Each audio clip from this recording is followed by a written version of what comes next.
all just agree that fundamentalist Christianity is not cool and that its attempts to be cool are the most disturbing thing under the sun? If you don't agree, or you just don't know what I'm talking about, I'd like to introduce you to the truth for youth. What is the truth for youth? It's a hip way of spreading the gospel to young people, endorsed by Jerry Falwell, who said that 9/11 was caused by gays and feminists. Falwell says, "The Truth for Youth Bible for teens clearly challenges today's young people about the issues they are facing today. The unique format grabs their attention with the biblical truths that will transform their lives. I recommend it." Well, kids, you've got the endorsement of this dead, bloated bigot. What more do you need? The principal product of the Truth for Youth Ministries seems to be the Truth for Youth Bible, complete with cool comics that teach kids awesome morals like how to hate gays, how to revile your own sexual urges, and of course the ever-popular how to ignore the irrefutable case for evolution. Do they have any comics about how to be kind and loving and charitable? No. Do they have any comics extolling the virtues of things like intelligence, honesty, and perseverance? No. Do they have any comics that give teenagers a nuanced, balanced, intelligent, or even intelligible position on anything? No. Let's take a look at the comic about pornography. It opens with a pair of friends sitting in front of the computer. One of them looks like a goblin, and the other is the most generic black youth possible. It should be noted that in this version of the comic, the white kid is the one looking at porn while the black kid objects. In the previous version of the comic, it was the black kid looking at porn and the Hitler Youth-looking motherfucker who was all like, "No, Jesus doesn't like it when I look at naked girls." I guess they thought a comic about a scummy black person corrupting a blonde-haired, blue-eyed youth sent the wrong message, so they just flipped it around to prove how not racist they are. Jesse and Marty are sitting around looking at porn. Jesse says, "Whoa, Marty, doesn't your dad's web server have any parental controls or lockouts that he uses?" Oh, that's some real good dialogue there. Very realistic. Yeah, that sounds like something a teenage boy would say. Come on, man. You know I'm a Christian. I don't want to look at porno pages. Please, go back to the soccer site we were viewing. Soccer site? Soccer site? What the fuck is there to do at a soccer site? Hey, look. Soccer. Cool. Marty's dad shows up, and you can probably tell from his character design exactly what sort of character he is. It turns out that he lets his son watch porn. Oh, the humanity. Jesse gives Marty a big spiel about how porn is evil and Jesus hates it, and it'll make you hate women. Yes, the book that literally blames women for the moral downfall of our species and says that women should not be permitted to teach and that a man has authority over a woman, that book is calling porn misogynistic. The comic ends with Jesse going to his parents about how fucked up and evil Marty is, to which his mom replies, "He needs Jesus." Yeah, Marty does not need Jesus. What Marty needs is some Kleenex. That's all Marty really needs. I'm not saying that porn is harmless. There are legitimate concerns. But this story is patently ridiculous. It's one-sided, simplistic, saccharine drivel. The characters are stereotypes, the dialogue is phony, the protagonist is a ludicrous ninny, and nothing about the story makes sense. Other comics include the story of a young man who finds himself at a rock concert where the singer looks like a cross between Gene Simmons and the Lizard. The singer is, of course, screaming about the obsolescence of Christian values, and there's no story to speak of. The main character just kind of leaves the show and prays with his friends. Weak! Speaking of prayer, there's a comic that makes the case that if we let prayer back into school, school shootings would stop.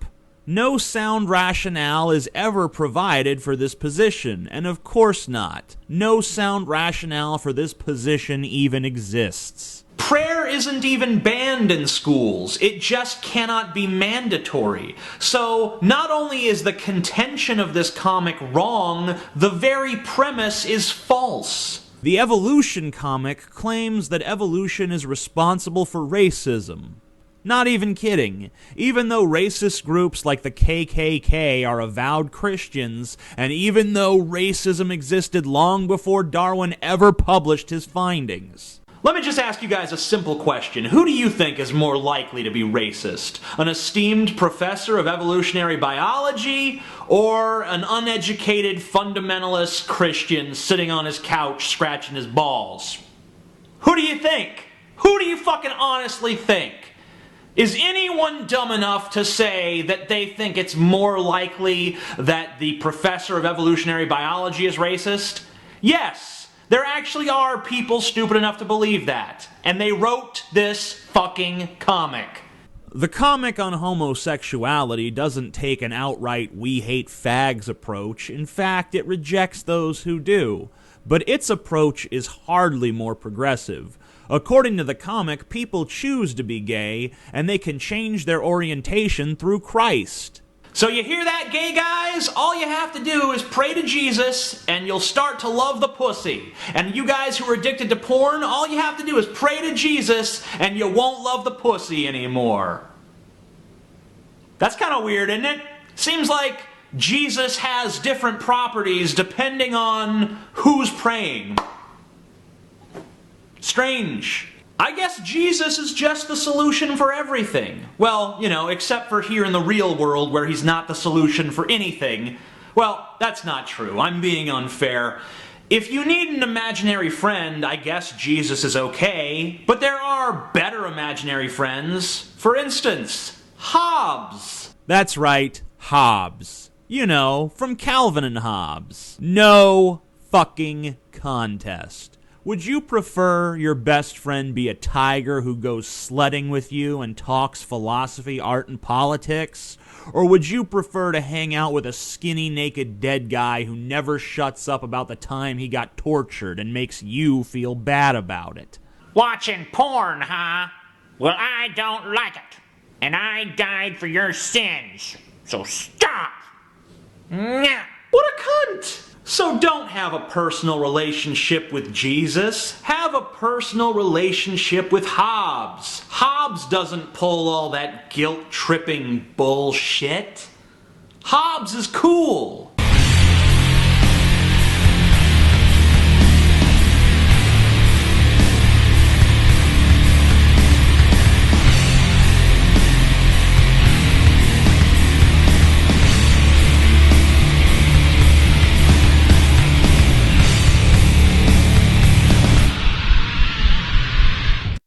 Hey there, you fucking scumbags and degenerates. It's me, TJ Kirk, the amazing atheist. Gave up my career as an opera singer to be here making these YouTube videos. So what's the subject of today's video? Today we're going to talk about some webcomics created by creationist nutjob Ray Comfort, who I like to call Ray Cumfart. Because I have the sense of humor of a junior high school student. So Ray Comfort has got this movie called Evolution versus God. He's pushing this movie like nobody's fucking business. And the premise of the movie is that God is real and evolution is bullshit. Now, my friend Jacqueline Glenn has already made a comprehensive video debunking every single stupid, shitty fucking point that this movie attempted to make. So I'm not going to try to retread that. But when Ray Comfort put this movie out, he also put out a promotional website. And the promotional website has all kinds of different stuff that people can share, anti-evolution images, basically, that people who are of the Christian persuasion can go and put it on their Facebook, put it on their Twitter, and basically spam all their friends with links to this shitty movie. And one of the promotional tools used is a web comic centers around two atheist characters who are both men. I'm not sure if one's the father and one's the son, or if they're just friends, or if they're gay lovers. It's never really explained. One of the principles of the internet is that every time you think you've seen the stupidest thing, you're going to be proven wrong like a month later.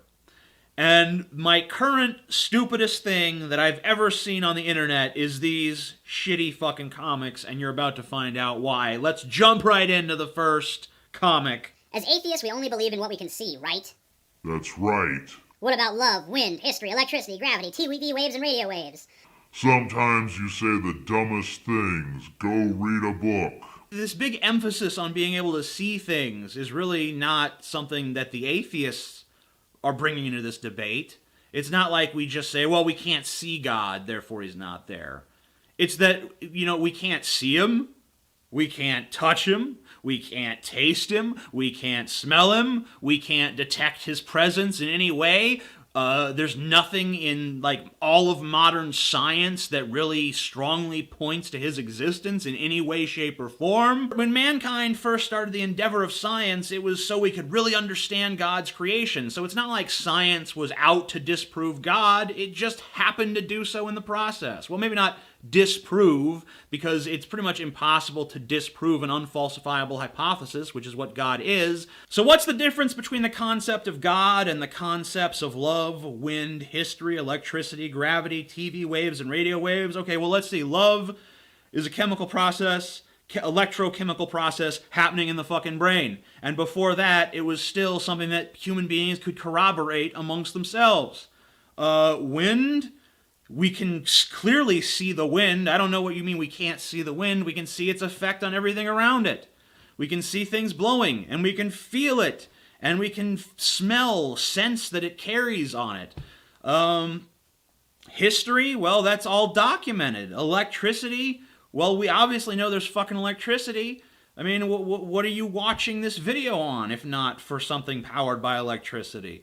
TV waves, turn on a TV with a fucking pair of bunny ears on it, and you'll see some fucking TV waves. Radio waves, turn on your fucking radio, and you're hearing fucking radio waves.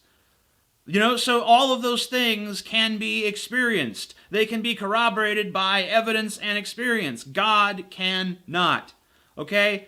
And, we don't necessarily have to see something with our eyes to know it was there. Like, if I pull out a gun and I shoot someone in front of you, did you see the bullet?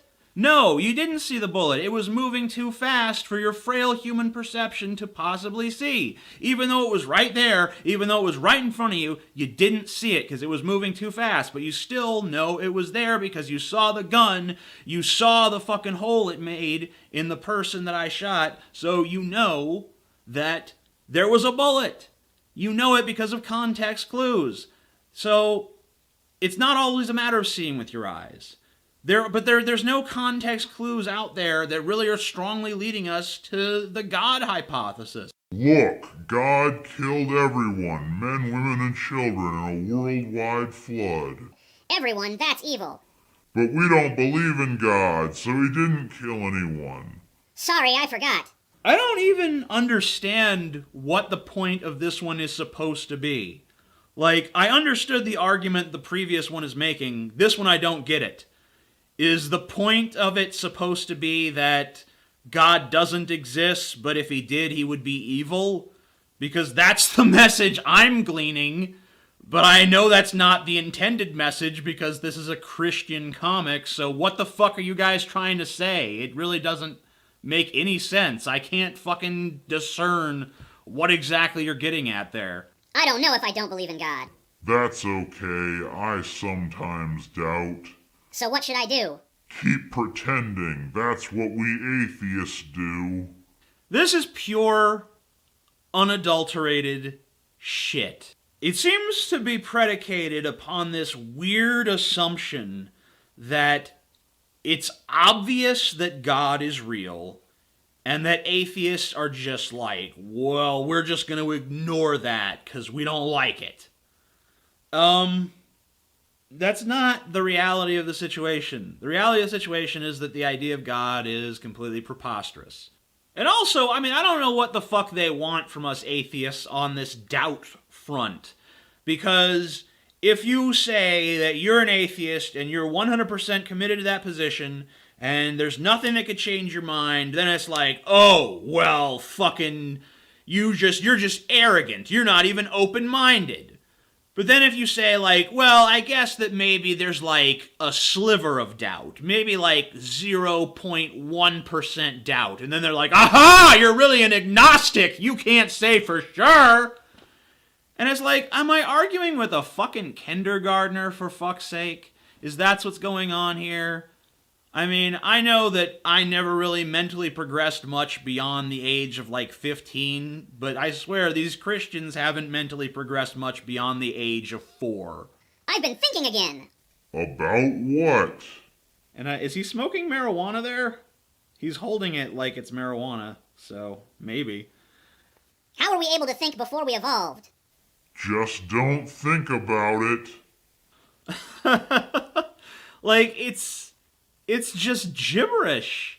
It's just gibberish. It doesn't even make sense. It doesn't even make a fucking point. What does it mean? What is that statement? Like, how did we think before we evolved? What do you mean before we evolved?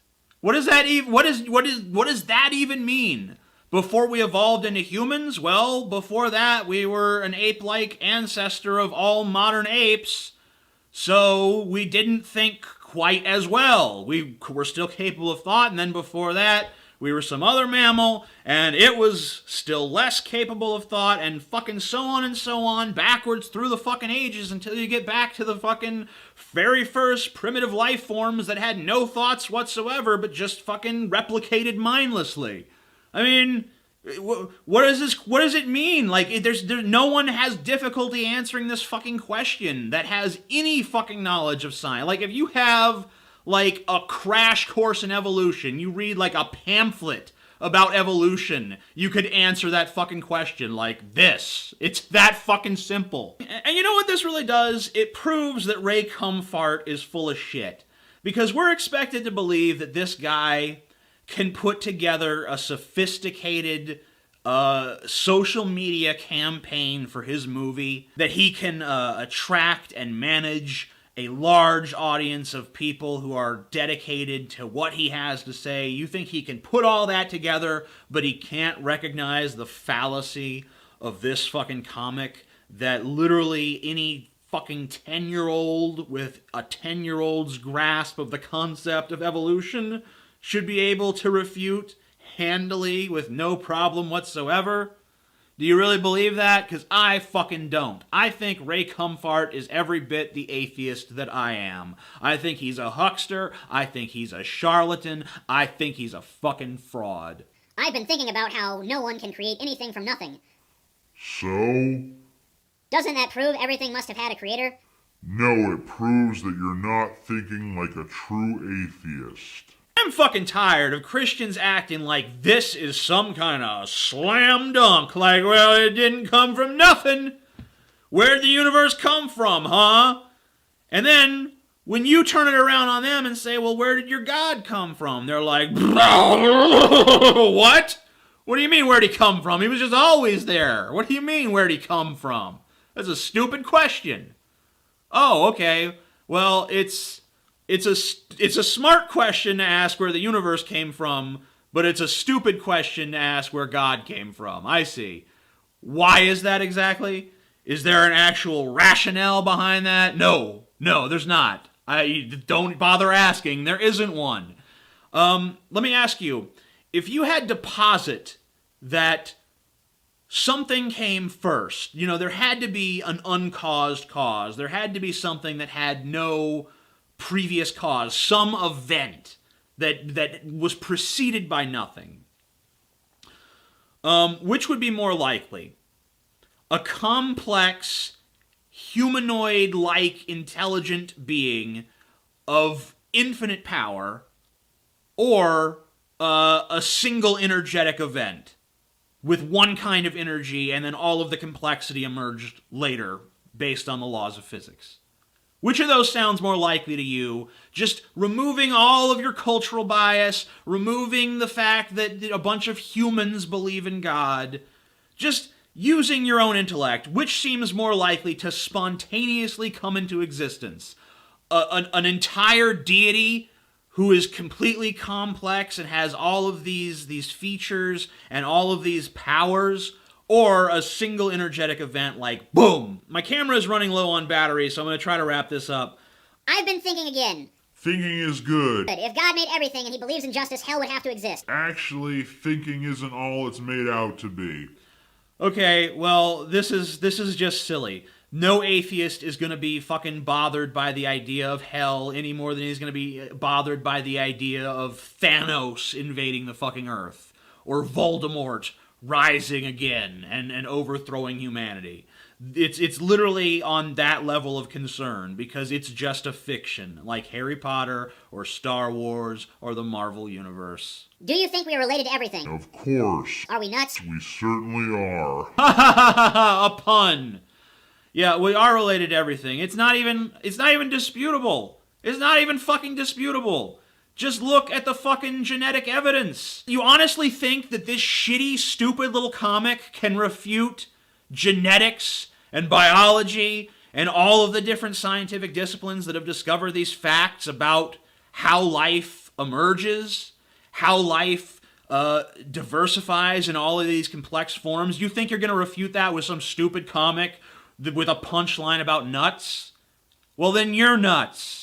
You fucking morons. Jesus Christ. Alright, so Ray Comfort is a fraud and a charlatan. These comics are the dumbest thing I've ever seen. I'm the Amazing Atheist. Buy my book. Be my patron. Check out all the links down there. And be sure to check out Jacqueline Glenn's video. Her video is linked down below as well. I guess that's all. Peace the fuck out. Hello everyone. Today we're going to be talking about a handful of feminist comics that have over 200,000 notes on Tumblr. I will be reading the comics to you and then telling you my thoughts on each one. Here's the first comic. This is Lucy. Lucy loved to watch Teen Titans every week on Cartoon Network from 2003 to 2006. Lucy loved Starfire. Starfire can fly, and she can shoot firebolts, and she wants to be everyone's friends, and she's loyal, and she loves Robin, and she gets her strength from the power of her emotions. Lucy is now in college. She misses her childhood idol, but Starfire hasn't been on television for years. Thankfully, DC Comics is heavily promoting their rebooted comic aimed at new readers. Comic book Starfire is an amnesiac, emotionally detached sex prop who has no friends and doesn't enjoy things because enjoying things is super lame. I'm so bored, show me your penis. You have got to be kidding me. Lucy will never try another DC comic again. The Teen Titans cartoon had 2 million viewers. Best case scenario, a comic book will have 100,000 readers. DC Comics, bad at math. So let's talk about Starfire in the comics versus Starfire in the TV show. In the comics, yes, she wears more revealing clothing. That is actually a central part of her character. ComicVine.com describes her like so. Starfire has an outgoing and vivacious personality that epitomizes the joy-seeking aspects of Tamaranian culture. She wears her emotions on her sleeve, loves to have fun, and often expresses herself in flamboyant ways. Tamaranians tend to wear very little clothing compared to humans, both as a reflection of their uninhibited culture and in order to absorb more solar energy through their skin and convert that energy into the power of flight. Starfire is no exception to this, and she finds the human mode of dress to be unnecessarily prudish and restrictive. She prefers wearing outfits that cover as little of her curvaceous figure as it is possible to get away with, and enjoys the obvious attention that this creates. She is openly flirtatious with men, even taken ones, and is seemingly oblivious to the jealousy she generates in other women. Starfire can instantly assimilate other languages simply through physical contact with the other person, and if the other person is male, she will usually kiss them, often without any warning, since it is more fun for her that way. However, Starfire is a born warrior, and her sweet and frivolous personality evaporates whenever a combat situation arises. She is a fierce and no-nonsense fighter and extremely aggressive in battle. When fully provoked, she can fly into a berserker rage, increasing her already impressive strength level. And when in this state, her teammates have sometimes had to physically restrain her out of fear that she might kill her opponents. So, a strong sense of sexuality is part of Starfire's character, as it is part of the character of many real people, both men and women.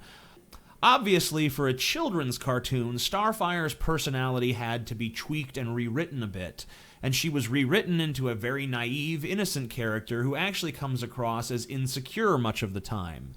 So this feminist comic is basically saying, we prefer the naive and insecure kiddie portrayal of a female character to her more confident and infinitely more badass comic book version. Why? Because she dresses too slutty. She's too promiscuous. These are the people who, if you said a girl was dressed too slutty or a girl was too promiscuous, they would chastise you and tell you that women should be able to dress and behave however they desire. This, to me, shows the superficiality of internet feminists. They don't really care what Starfire's personality is. They don't care that the comic book version is more self-assured and more in command. They don't care that IGN actually rated the comic book version of Starfire one of the top 25 DC heroes ever. They don't care that the cartoon version is, in contrast, naive and somewhat vapid. The only thing they care about is that one is too sexual and the other is perfectly chaste. Feminists are the new Puritans. So let's read another feminist comic. I'm tired of you griping that chicks in comic books are sexually objectified. The dudes are too. They're big, impossibly muscled hunks. First of all, Google false equivalence. Being a big, impossibly muscled hunk is a male power fantasy. It has jack to do with what a female such as myself finds attractive. Yes, because as we know, all females are ubiquitously attracted to only one type of form. Here, let me show you what I mean. If I'm gonna get the hots for Batman, he has to be built for dexterity, not power. Let's make him more lean. And you know what? Seeing his eyes is important. They should be large and intense. Let's throw in some rosy cheeks and kissable lips. And then there's this Batman drawing. That makes me feel uncomfortable. Welcome to the background radiation of my life. The double standards of Tumblr feminists are unending. If you draw beautiful women in comics, you're objectifying and sexualizing women. If you draw beautiful men in comics, it's a male power fantasy. Feminists just read this shit and nod their empty fucking heads like it makes sense. Just like if a man hits a woman, it's abuse. If a woman hits a man, it's a joke. If a woman doesn't shave her armpits, she's liberated. If a man doesn't shave his face the way she likes, then he's a neckbeard. If a man draws comics full of sexualized women, he's a pervert. If a woman draws a comic full of sexualized men, hey, that's okay. There's a million of these double standards, and feminists have a million reasons why it's okay when women do it, because they're a poor, oppressed minority. When they do sexist stuff, it's empowering! Next comic, you see Wonder Woman playing with some Ken and Barbie dolls with a couple of girls, and she's saying, "Ha! I, Ken, am home from the masculine world of work. Wife, feed me while I ogle your bulbous femininity. Display for me your subservience, for I am the man." And the girl is like, "Diana is so terrible at playing house." And actually, I do not take issue with this comic. It's pretty funny, honestly. Here's the next comic, Why Cleavage is Bad for Crime Fighting. I will use 2 examples, Power Girl and Wonder Woman. I understand some ladies are proud of their cleavage and want to show it off, but there are some concerns.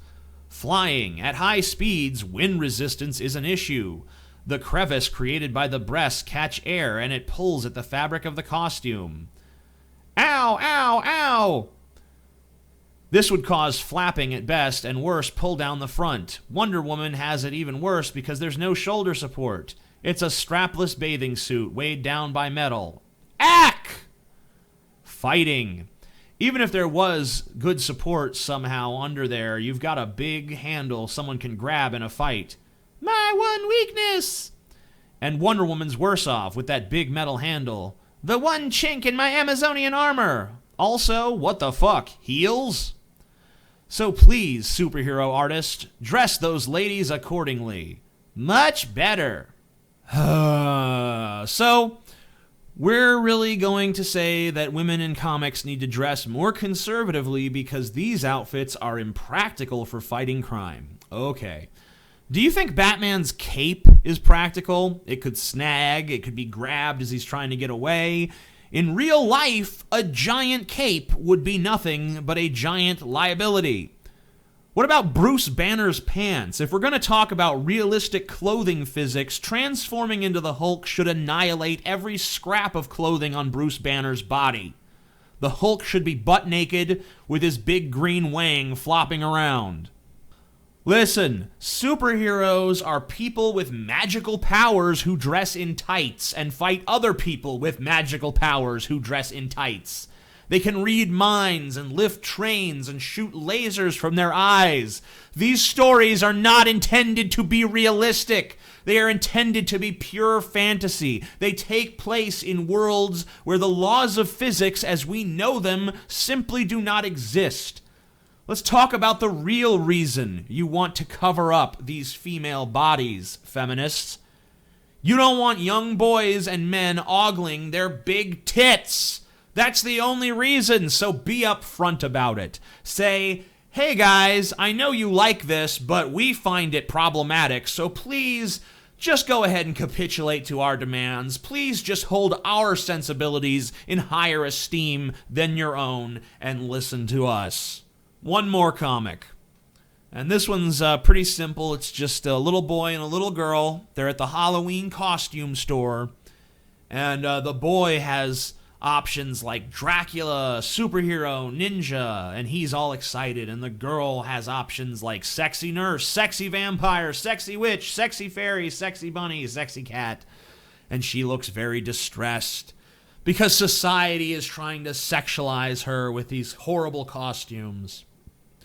Let's go to Costume Express and take a look at these slutty costumes that little girls are being encouraged to wear.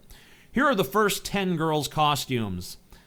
Elsa from Frozen, Anna from Frozen, a different Elsa costume, a generic ice princess costume, which is basically just a ripoff of Frozen, and then there's another Anna from Frozen costume. And then finally some non-Frozens. A sweet raccoon, Catwoman, Greek goddess, Ever After High Girls Madeline Hatter costume, and Cleopatra. Those are the top 10. Wow. I see this comic's point now. Each one of those costumes was more slutty and revealing than the last. What a terrible message we're sending to our young girls. I'm being sarcastic, of course. Granted, if you go to the adult women's costumes, things get a lot sluttier. Oh wait, they're actually all pretty conservative too. You can find sexy costumes, of course, but they're hardly the majority. They're just one of many different options available to women, as is making your own costume or choosing not to dress up for Halloween at all. So this comic is, I think we can safely say, creating a scenario that doesn't even exist, yet feminists will eat it up because they love being told how victimized they are, even if it has no basis in reality. If you'd like to see me talk more about feminist comics, let me know. And it would help too if you gave this video a thumbs up, commented on it, and shared it with your friends. I'm the Amazing Atheist. Peace the fuck out. Welcome, my friends. I'm TJ Kirk, also known as the Amazing Atheist. I want you to take my hand and squeeze it tight, because I'm about to take you on a journey into the heart of pure evil. You will see self-hatred glorified as piousness. You will see the most blatantly flawed statements championed as obvious truths. You will see cruelty and intolerance presented as love. You will see indecipherable nonsense ludicrously masquerading as poignant statements of theological wisdom. These are the comics of Christian cartoonist Adam 4D of Adam4D.com. Oh, I'm sorry, that's actually supposed to be pronounced Ford. 4D, Ford. Get it? It's very clever. I've read every one of Adam's comics, every last miserable, stinking one of them. The most complimentary thing I could possibly say about Adam Ford's comics is, I mean, they're passably well drawn, and at least from a technical standpoint, they're competently written. But here's the problems. Number one, none of them are even slightly funny, except for a few that are unintentionally funny, but I don't think that counts. I would say at least 30% of them make no discernible sense whatsoever, and an additional 20% make some sense, but not quite enough. Number 3 is the main criticism, though. They're fucking disgusting. Adam's worldview is so twisted, warped, and evil that you feel uncomfortable reading them, like you're peering into the mind of a future mass murderer. Am I exaggerating? Well, let's take a look at some of Adam's work and you can judge for yourself. The first comic we're going to address is what Adam feels is confusion about the Bible passage Luke 14:26. Since he doesn't actually quote the verse within the comics, I guess we'd better go look it up on our own. We'll use the NIV version of the Bible since that's probably the best plain English version. If anyone comes to me, this is Jesus speaking, by the way.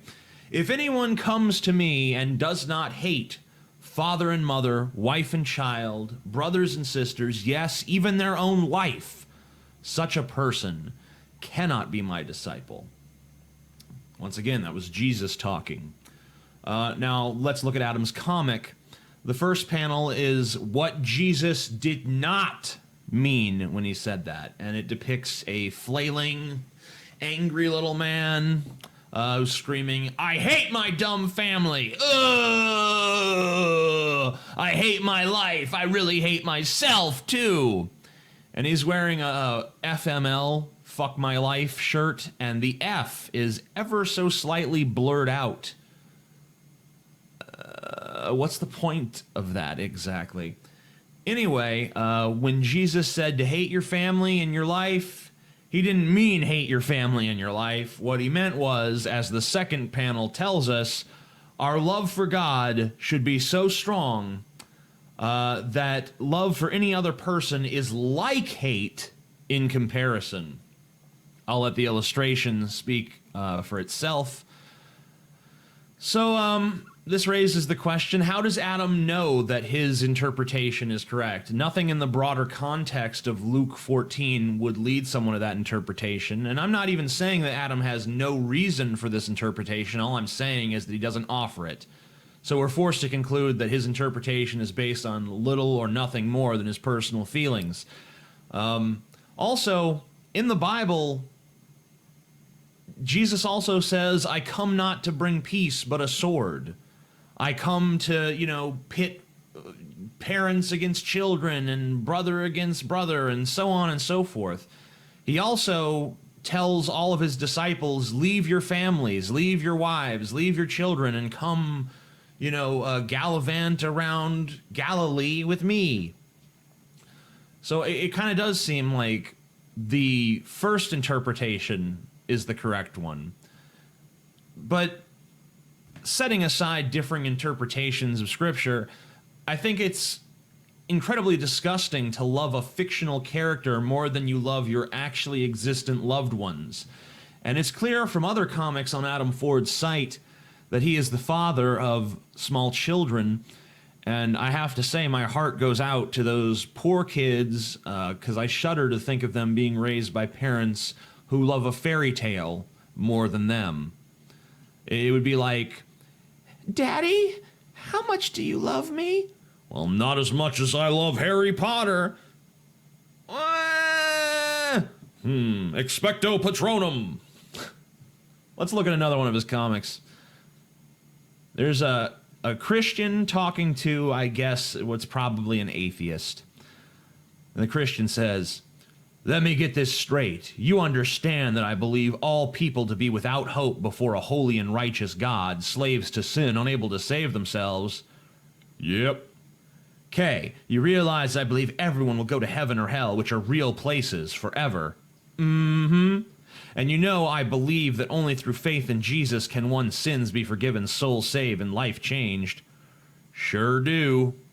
And you really expect me not to tell people? Let me fill in the next line of dialogue, if I may be so bold. No. What I expect is for you to stop acting like your irrational belief in Bronze Age mythology should be of consequence to anyone but yourself.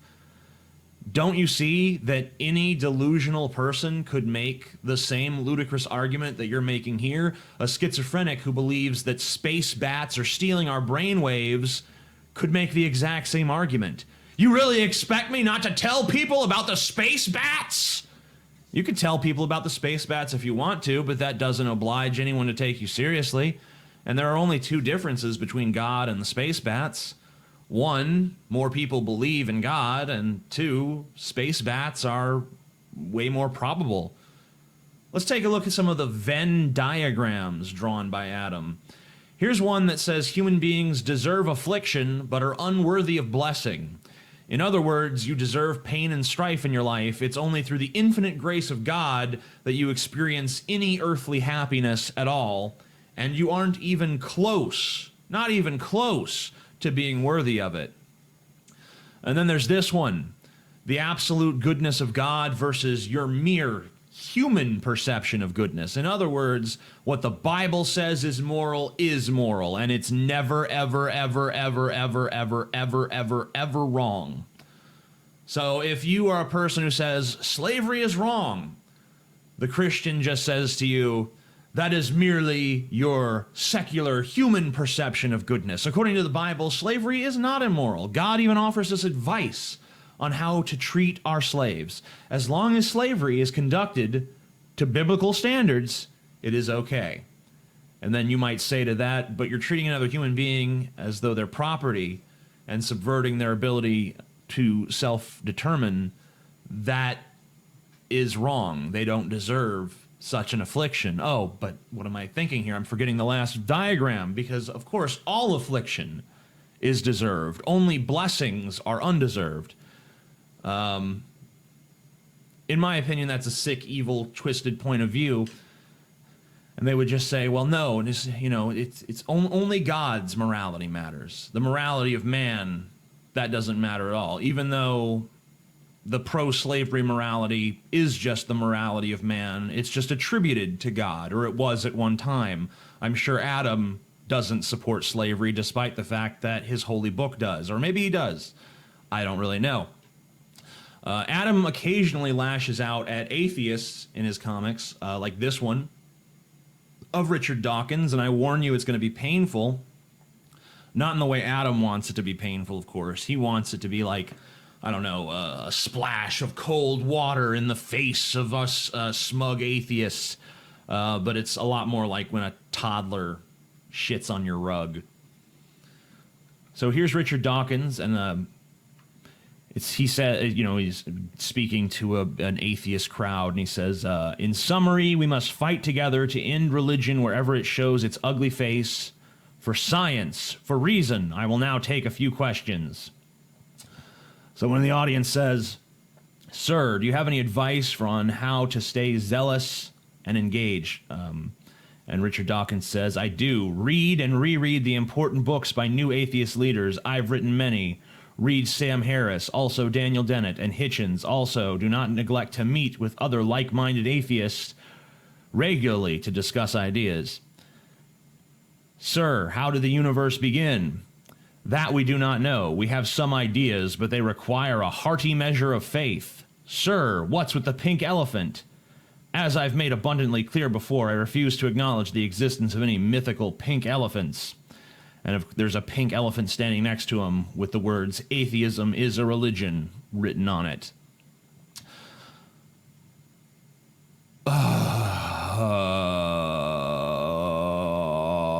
Okay.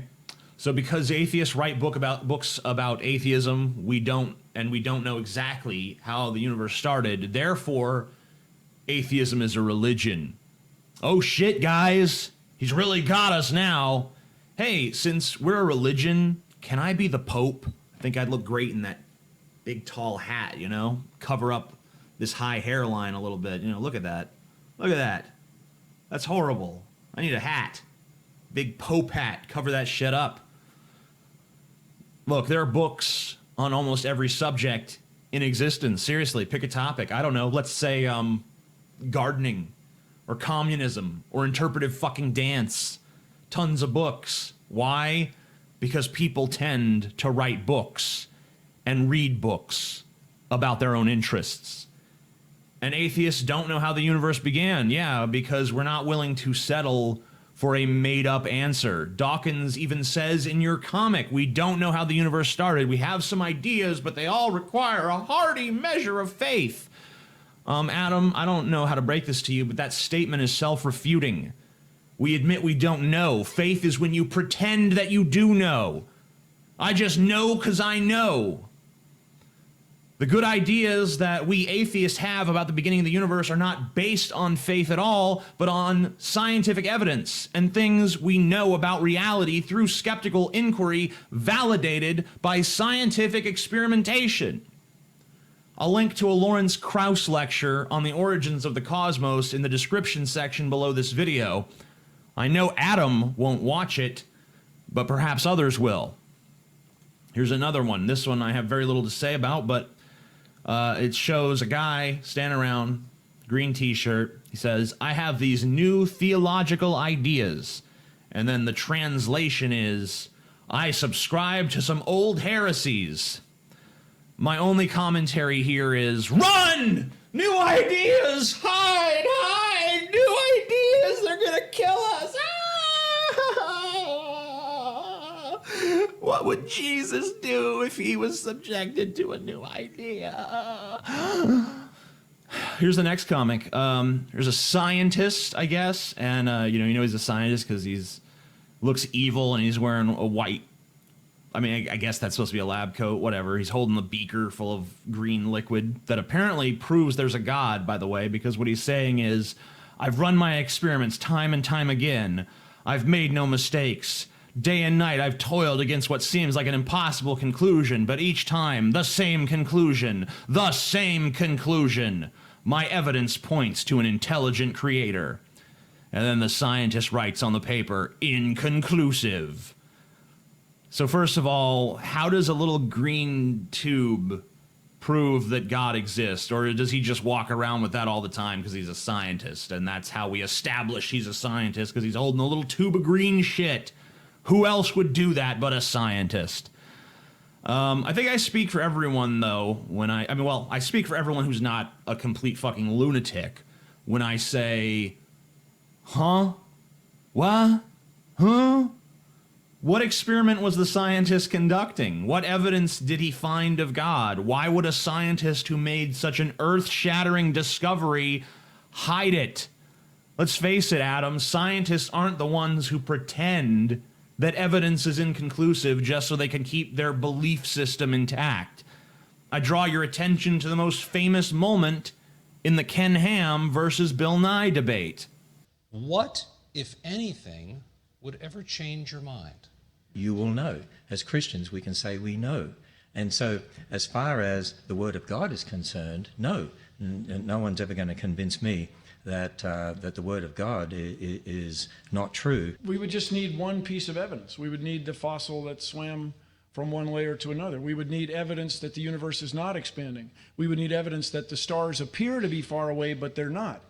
We would need evidence that rock layers can somehow form in just 4,000 years instead of the extraordinary amount. We would need evidence that somehow you can reset atomic clocks and keep neutrons from becoming protons. You bring on any of those things, and you would change me immediately. The comics I've looked at so far are among Adam's earliest, and that's not really fair. Let's take a look at some of his most recent ones. Maybe he's become less, trying to think of a politically correct word for retarded, but nothing's coming to me, so let's just take a look. Are they an improvement? Nope, they're not. Here's a define irony. Never mind, I'll do it for you. And there's an atheist, he's an atheist because he's wearing an atheism equals GR8, which I guess spells great shirt. And he says, I'll never stop telling the world that there is no God. And of course, the atheist is so fucking angry about this. Fucker. Now, granted, some of us atheists are rather hot-headed individuals, but not all of us. Some of us are very calm. Not me, personally. I'm more of in the angry category, but whatever. And then there's these little lines pointing at various parts of his head. It says, only able to think there is no God because of a brain designed by God. Every breath used to speak against God is given by God. Heart that hates God is only beating because God tells it to. Yeah, God is just sitting there telling your heart to beat. It's just like, now. God,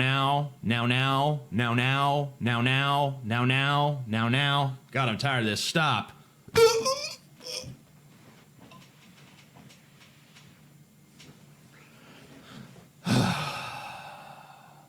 God had nothing to do with my ability to think or to breathe or to hate. My biological processes are the result of evolution. If you don't accept the science of evolution, that's fine. You're free to be an idiot.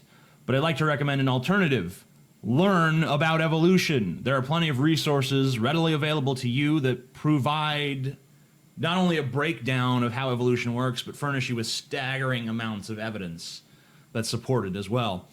And also, this is kind of a nitpick, but you don't hate with your heart. You hate with your brain. The heart is used to pump blood. Ba-bump, ba-bump, ba-bump. That's what it's doing. It's pumping blood through your circulatory system.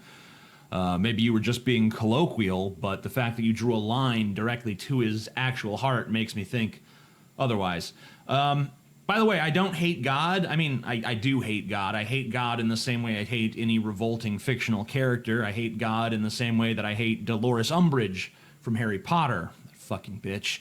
But I don't hate the literal God because there literally is no God to hate. Here's one about the recent 50 Shades of Grey phenomena. They got two Christian women. I'm sorry, this one's very verbose. They show the Christian woman and she says, I'm not going to see 50 Shades of Grey because I am a Christian and this movie is obviously nothing but vapid, tacky, big screen porn for ladies. I think it's wrong to celebrate animalism, licentiousness, predatory sexuality, and violence against women. The Bible says women are created in God's image and are precious and valuable, and sex is a beautiful gift from God to be enjoyed within marriage. And then there's the absolutely depraved looking woman who loves Shades of Grey, and she's like, I can't wait, I can't wait, I can't wait. Seriously, I read the book 137 times, and I just hope they get the movie right. Oh wow, I really just love to imagine I'm the main character and super powerful, super sexy, super successful, super alpha business magnate flies on his private jets and obsesses over me and ties up and abuses and dominates me. I'm coming for you, Christian Grey. And then there's a little arrow pointing to the Christian girl saying, according to popular culture, this is the lady. This lady is the one with the unrealistic and unhealthy view towards women and sexuality. So I would say to Adam, what a horrible lying piece of shit you are. It's really hard to know where to start, but I would say first point is that God doesn't seem to care about men having multiple wives or even large harems of concubines. I mean, Solomon comes to mind there. He was supposedly a very pious individual, and there was nothing in there that says, oh, you only have one wife. In fact, there's nothing in the Bible that says that a man should only have one wife. The only people that's prescribed to are priests. It says that, the priest should only have one wife. There's nothing that says that, just an ordinary pious person. There's actually some stuff in there that says that you should have no wives because you're inherently impure if you sleep with women. But then, of course, the entire human race would be extinct, so we don't pay much mind to that. The second point is that women are not precious and valuable in the eyes of the Bible. They're basically chattel. This is seen over and over again. In Genesis, God proclaims that women shall be ruled over by their husbands. In Deuteronomy, it is stated that if a virgin girl is raped, the rapist must pay the girl's father 50 shekels of silver, and he must also marry the girl. In the same book, it says that a betrothed virgin who is raped and doesn't cry out sufficiently loud enough should be stoned to death. In Luke 2:23, it says that every male who is born is holy to the Lord. Not the girls, though, I guess. In Revelations, it says that only 144,000 men will be saved. Those who have not defiled themselves with women. These are only a few of literally hundreds of examples of misogyny in the Bible, and it's not horseshit Anita Sarkeesian misogyny. It's real fucking misogyny. And, I can't really take it anymore, guys. I wish I could show you every comic and comment on it. There are so many heinous examples of batshit evil lunacy in Adam's comics. I urge everyone to visit his site and just try. I mean, I defy you to fucking read these things. When I did it, I found that I developed a severe headache. I actually felt sick to my stomach on several occasions. This video barely scratches the surface of how depraved and horrible these comics really are. Just because if I commented on everything that was wrong with every one of these comics, I don't think I would be able to leave this chair in my natural life. I think you'll agree with me, though, if you actually check out his comics, that the central theme of his work is that you are an inherently loathsome, evil, sinful piece of shit, and even though you don't deserve God's love at all, he is graciously willing to give it to you if only you submit to him. Well, I'm here to deliver a different message. I'm here to deliver the message that there is no God, so you'd better learn to love yourself and as many of your fellow human beings as you possibly can, because no one can save us but us. And we don't need to be saved from hell. We need to be saved from our own human stupidity. And by the way, religion is an outgrowth of that very stupidity. I'm the Amazing Atheist. Hope you enjoyed this video. If it gets enough views, I probably will make a follow-up where I look at more of his comics. So if you enjoyed, be sure to spread it around. Try to get that view count up. I'm the Amazing Atheist. Peace the fuck out. Hello, everybody. I'm the Amazing Atheist, and today we're going to look at a comic from an artist named Barry Deutsch, who I will refer to as Barry Douche, because it's just too easy. And yeah, I never avoid things that are too easy. I go right for them. Why the fuck not? I ain't looking to play shit on hard mode. This comic is called The 32 Types of Anti-Feminist, and I found it on everydayfeminism.com. Now here on the top, there's a little cartoon dude bro guy that's, there's only one kind of feminist, ugly chicks. Am I right or am I right?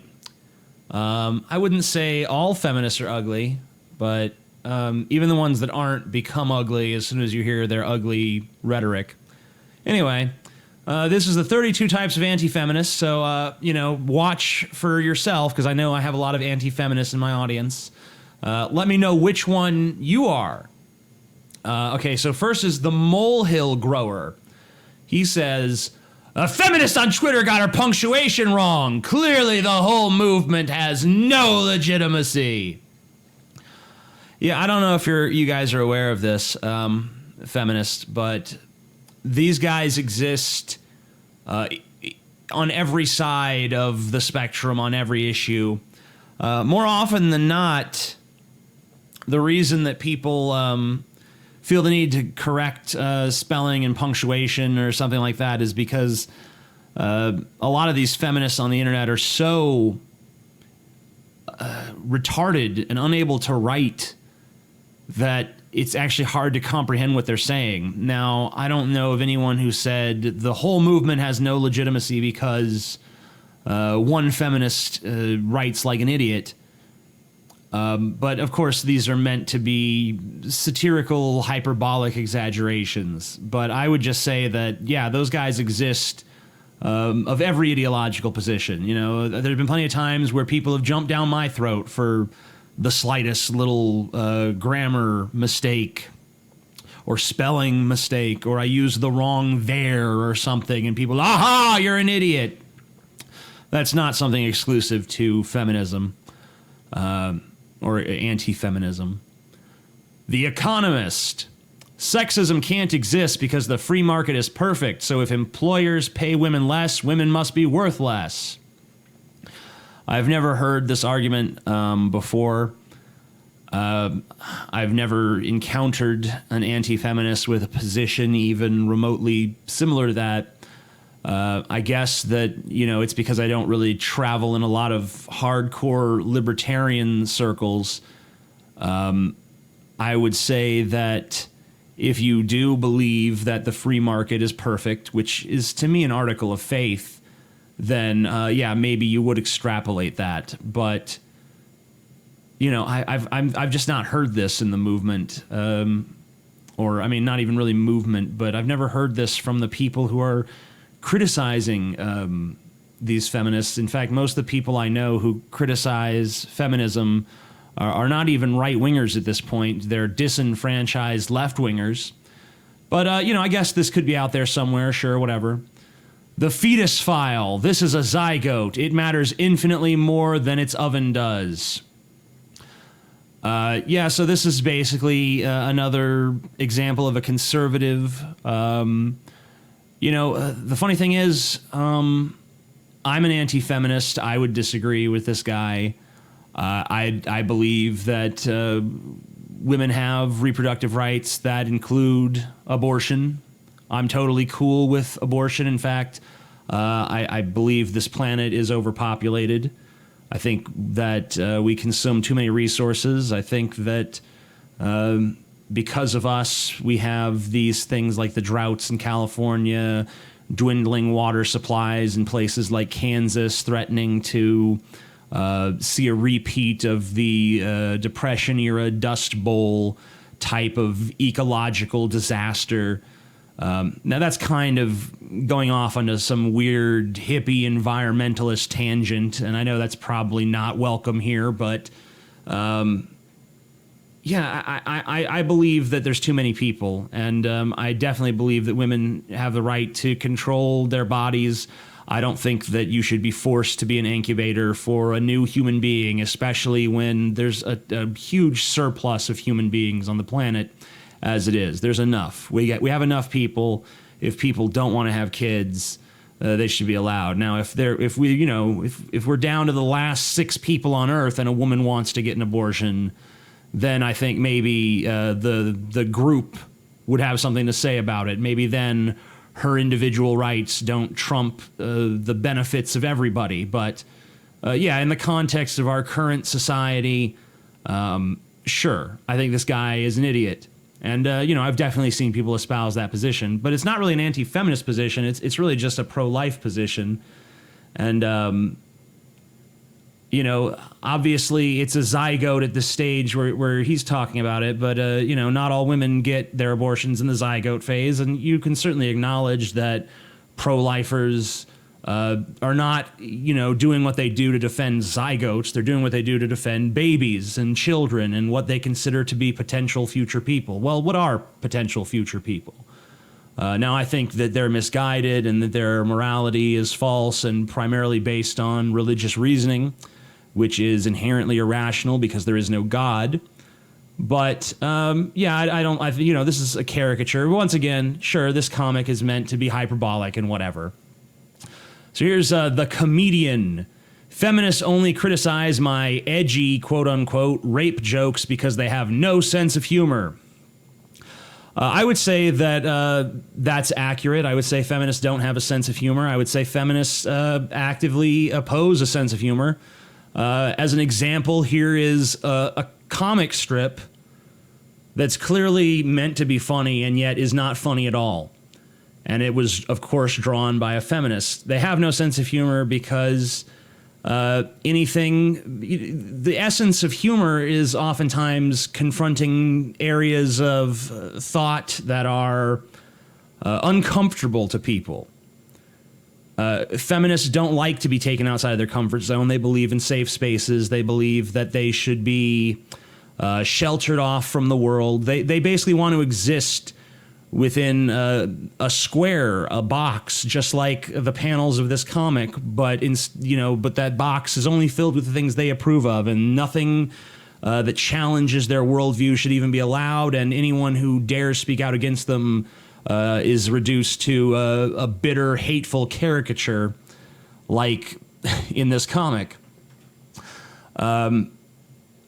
I don't know of any comedians who are making rape jokes that in any way support rape or endorse rape or make rape seem like a trivial thing. And this idea that you see going around in feminist circles that humor somehow leads to more severe sexual deviance down the line, like, oh, well, it starts as jokes, but then the jokes make men feel like they live in a culture where they can just get away with treating women like garbage. I mean, that's just, it's nonsense. There's no empirical data to back that up whatsoever. Not even good anecdotal evidence, really. God told him so. Feminism tells women to leave their husbands, practice witchcraft, destroy capitalism, and become lesbians. And then there's a girl. Where do I sign? Leave your husbands. If you want to leave your husband, leave your husband. I don't give a fuck. That's your right. Practice witchcraft. Once again, don't give a shit. Destroy capitalism. Good luck. Become lesbians. Sure. We all like eating pussy. You go ahead. You do you, boo. Not over high school yet. Why wouldn't the hot girls date me? Why? Just what? I mean, I don't, he's not even espousing anything anti-feminist. He's just wondering why he couldn't get any pussy. And if you look at him, it's, obviously implied that, oh, he's just a nerdy guy. And, the girls were probably off fucking the quarterback or whatever, which, is kind of antithetical to the message of feminism in the first place, but whatever, everyone has the right to fuck who they want to fuck. This guy didn't get any pussy. I don't see him doing anything about it except for crying or sweating and looking at his yearbook and being like, my life is shit. This guy's already got enough problems. Why you trying to kick him while he's down? Come on. The douche bro. Find out if she wants sex before I fuck her? How would that even work? I know, I kind of understand what this is parodying, and this is totally a misconstruction of the reality, which, this is basically like, okay, these feminists say that there must be explicit, positive, affirmative consent. It has to be, would you care to fuck now? And she says, yes, I would care to fuck now. Let us now fuck. Commence the fucking. And these feminists, they say, well, even if the girl is cooperating and she's, making moves herself and she obviously has no objection to what you're doing, basically they're saying that body language isn't sufficient. Because, of course, you know, I mean, I guess there's this narrative in the feminist mind where a girl is sitting there with her wet pussy going, yeah, oh, so good. But if she didn't say yes before that, you know, then it's rape. That's silly. That's basically, you know, that's basically what's being actually addressed here. No one out there is like, how am I supposed to know if she consents? I mean, you know, people, you're the ones who are confused about consent, feminists. You're the ones who are confused. All right? You don't have to explicitly say, yes, I will have sex with you now. The Scholar, after extensive perusal of Wikipedia, I fail to see any difference between feminists and Nazis. Well, for one thing, Nazis had a better fashion sense. You could say that. Whatever. The Good Girl, she's holding a sign that says, I don't hate men. What a monster for not being a misandrist, right? What a piece of shit. I mean, the other ones I can at least see what the negative stereotype is, but in this one, it's just she's literally just saying she doesn't hate an entire group of people, and that's being mocked. Apparently, she should be holding a sign that says, I do hate all men, and then it would be this progressive, wonderful thing, right? The Rationalist. My objective logic proves white men objectively deserve everything we have because we're so super objective. What? I mean, I have to ask at this point, we're 1, 2, 3, 4, 5, 6, 7, 8, 9, 10 of these in. And not one of these has seemed like a real person that the author has ever encountered. I think that he's never actually encountered a real anti-feminist. And instead of talking about them, he's like, I'm just gonna, you know, 32 types of anti-feminists sounds like a good comic idea, but I don't really feel like, you know, looking for people to satirize. So instead, I'm just gonna, you know, make some shit up. Then there's this guy making this argument that's, you know, no one has ever said. No one's even said anything that could be satirized into this or exaggerated into this. The Pickup Artist. It says to neg you now. I don't get it. You know, pickup artists. Yeah, I think most people agree that pickup artists are kind of pathetic. I don't think you have to be a feminist to think that the whole pickup artist thing is silly. But really, most of the pickup artist shit, most of it now, and I mean, there's some fucked up shit out there, but most of it really just centers around giving guys the confidence to actually talk to women, because most of these guys who need this pickup artist shit are guys who can't even figure out how to approach a woman and talk to her. So these are just courses that teach men how to do that. And you know, most of these guys, they're never going to get laid. You know, they're not going to learn charisma from a fucking course. This is just a scam in order to deprive them of their money. And that's pretty much it. The Gamergator. How dare feminists say some gamers are sexist? Fucking whores. You know, I was never big into the Gamergate thing, but it was about quite a bit more than just this narrative of angry male gamers just hating on feminists and calling women whores and calling women sluts and making rape threats and all that shit.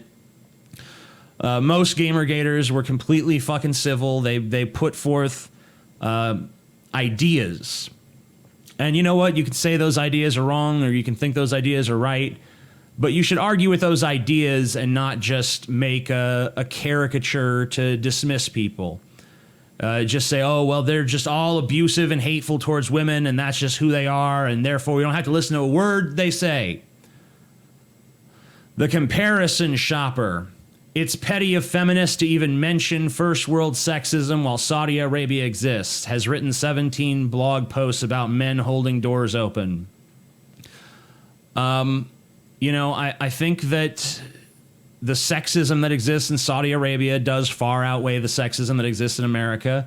The fact that feminists in America are so privileged and spoiled that they can talk about sexism in video games as their primary issue, while there's countries where women cannot vote, cannot drive, do not have the ability to ask for a divorce. There's plenty of places like that left on Earth. Now, just because Saudi Arabia has worse sexism than America does, that doesn't mean that America is automatically, off the hook or whatever. But I've made the challenge to feminists numerous times. Give me an example of a right that is denied to women. Give me an example of a concrete, tangible, legal right that men have and women do not have. I've yet to have a feminist present me with anything on that front. Creepy. When you think about it, it's natural that teen girls are attracted to middle-aged men. Want to see my hot tub? So would feminists be upset if a 45-year-old rich woman had a 20-year-old boy toy? Would they object to that, or would they label it empowering? I think we all know that they would label it empowering, right? Of course they would. Won't get fooled again. If females aren't liars, then why do they wear makeup? I mean, I think it's a reasonable question. This has its genesis in I believe Chris Rock stand-up routine. The whole point is, you don't really look like that.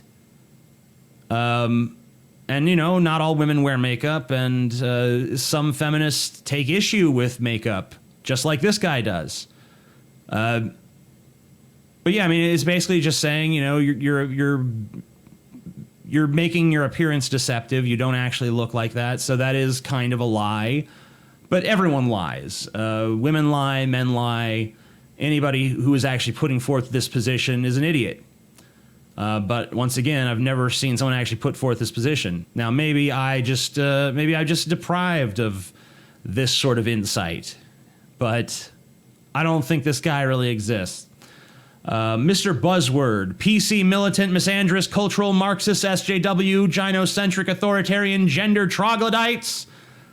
Wow, I can't believe I'm actually listening to a feminist bitch about buzzwords. Feminism is rife with buzzwords. Marginalized, oppression, misogyny, othering, problematic, just all that bullshit. There's tons of little buzzwords that feminists use to sound smart talking to other feminists. So, criticizing other people for using buzzwords is kind of empty. I try to avoid buzzwords myself. Let's speak in a common language that everyone understands. Going his own way. This 20-year-old doesn't want to sleep with me, so I'm giving up women forever. And she's like, promises, promises.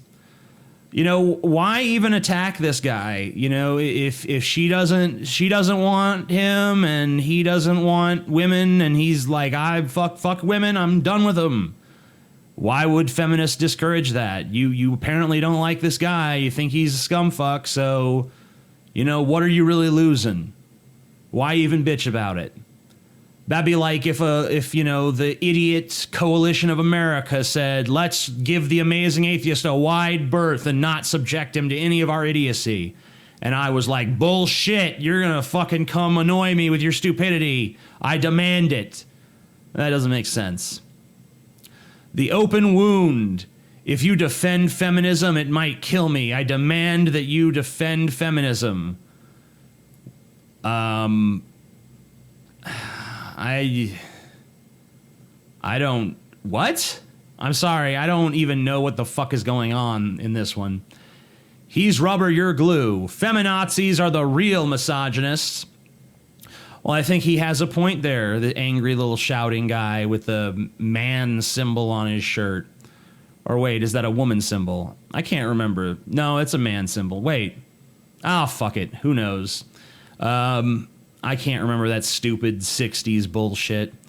It probably predates the 60s, whatever. But I mean, when you have an ideology that basically is perpetually putting the spotlight on women as victims when they're actually not victims, then yeah, I think that, you're basically selling a narrative that women are weak, that society has to bend over backwards to capitulate to women, all because they claim oppression. But they're not actually subject to oppression in the West. You've never been able to demonstrate that they are. Your arguments for that narrative are so weak sauce that most people do not take them seriously. I think that when you start putting forth the idea that women are weak, women need this special help in order to get a leg up in society, I think that is a form of misogyny. So yeah, I agree with this angry shouting caricature, and I proudly do so. That's not real rape lady, and she's saying, but if she didn't say no a fifth time, then this is silly. No one says that a woman who says no and then someone has sex with her, no one is arguing that that's not rape. If someone is, then 99.99% of people who identify as anti-feminists are going to tell that person, no, that totally is rape. You're being ridiculous. What anti-feminist people actually have a problem with is women who don't ever say no, who in fact go along with sex and then afterwards say, well, I was raped, or they don't even have sex. They just accuse someone of raping them. And we're just automatically supposed to believe their accusation, and we're supposed to ignore innocent until proven guilty. We're supposed to act like, her word is enough to just condemn somebody. I don't believe that that's rational. I don't think that jumping to conclusions is something to be endorsed. I understand that, if someone makes a claim that they were raped, it should definitely be taken seriously. It should definitely be investigated, but it shouldn't be uncritically accepted and believed and, the burden put on the accused to prove his innocence. No one should have to prove that they're innocent of a crime. They should have to be proven guilty of that crime. Do you disagree with that? Back away slowly. Females have conspired to lower men's sperm counts. Like I said, there's plenty of people around, so it ain't working if they are. I don't know. Maybe there's some Alex Jones-esque anti-feminists out there speaking that kind of quackery, but they have nothing to do with me, so whatever. Back away quickly. Women control the sexual market, so I am forced to go alpha and take control in a way that just barely falls short of rape. Okay. He's wearing a red pill shirt, so I assume they're talking about the red pill crowd. I don't have anything to do with the red pill crowd. I'm not going to defend the red pill crowd. I think they are pretty misogynistic and stupid. But, what he's saying, women control the sexual market, so I'm forced to go alpha and take control in a way that just barely falls short of rape. Obviously he's not forced to do that. Without knowing what position you're actually parodying, it's hard to really say whether this caricature is fair or not. But, probably it isn't, just based on everything around this. The spokesman. As a man, I know all real men hate feminism because that's how manly men roll. If this is supposed to be an example of a manly man, shouldn't he, look more manly? Shouldn't he have, big muscles or something instead of being like a fat, frumpy, little, short, Weasley-looking guy wearing big sunglasses and shit? I don't know that real men hate feminists. I don't know that real men like feminists. I think real men are, or at least the vast majority of men, just don't really have much to say about feminism one way or the other. It's just like they don't give a shit. They don't even want to wade into this crazy, character assassination laden argument that is going on about gender on the internet today. Most men are smart enough to avoid that. Luckily, I'm stupid enough to keep coming back for more. This is Wee Bit Paranoid. They're coming for our porn! And he has the door nailed shut. Well, you know, yeah, some feminists are coming for your porn. I mean, not all of them, but yeah, a lot of them are. So, you know, they're not going to ever get their way, most likely. There's no reason to actually be afraid of the efficacy of feminism. At least not yet. But yeah, that is actually part of the feminist agenda for many feminists. So, you know, the UK has all these crazy new porn laws, like you can't show a woman being spanked on film or something like that. Doesn't matter that it's consensual. Doesn't matter that it's her choice. It was just labeled, oh, it's misogyny, it's violence against women, fuck context. We're going to censor this. It's the law. You know, so yeah, I mean, it's accurate to say they're coming for your porn. The Amazing Twitter Man. I will prove this feminist wrong by tweeting an anonymous rape threat. I wasn't aware that you could be anonymous on Twitter. I didn't know you could have, you could send an anonymous message. I mean, I believe every message on Twitter has to be associated with an account. Now, that account doesn't necessarily have to be linked to your name, but, you know, you can't just outright send an anonymous rape threat tweet. You know, we're always hearing about these rape threats that feminists are getting. I don't know who is sending these, if anyone actually is, but if they are, it's clearly trolling. It's clearly just trying to get feminists riled up. How can I'm sorry, the It's Science guy. How can feminists deny that women evolved to love dusting? Clearly, they're anti-science. You know, there are tangible, concrete, scientific differences between men and women, how our brains work, things like that. Now, obviously, that doesn't mean women evolved to love dusting. Once again, I recognize that this is hyperbole. But, you know, to deny, is the intent behind this panel of the comic to deny that there's a difference between men and women? To deny that there are, in a general manner of speaking, tangible differences in the way that men and women see the world in general? Now, obviously, you know, things are always going to be different from an individual to individual basis. But once again, in a generalized way, women might see things a certain way, men might see things a different way. You know, are we to just ignore that? Are we to just pretend that doesn't exist because it conflicts with some ideological conviction held by feminists? I think that we need to put the truth above our, you know, above what we wish were so, what we desire to be true. The Swiss Army knife of hate. Feminazis and race pimps and Muslims and Jews and, Muslims, I get it, Muslims. You know, here's yet another feminist, you know, defending Islam, the most misogynistic mainstream religion on the face of the planet, that, you know, huge numbers of Muslim countries, not all Muslim countries, but huge numbers of Muslim countries do not have equal rights for women, and yet that is excused in the name of, well, that's their culture. Well, I think that if you're going to be a feminist, then you should want to liberate women from oppression where they are actually being oppressed. But instead, feminists defend the oppression that women suffer in the third world and in less developed countries because, well, it's culture, but they claim oppression in our very pluralistic Western democracies. It's a very strange state of affairs, and it's not at all ideologically consistent. It's very bizarre. The anti-feminist feminist. Speaking as a feminist, feminism is evil. Oh, look, another book contract.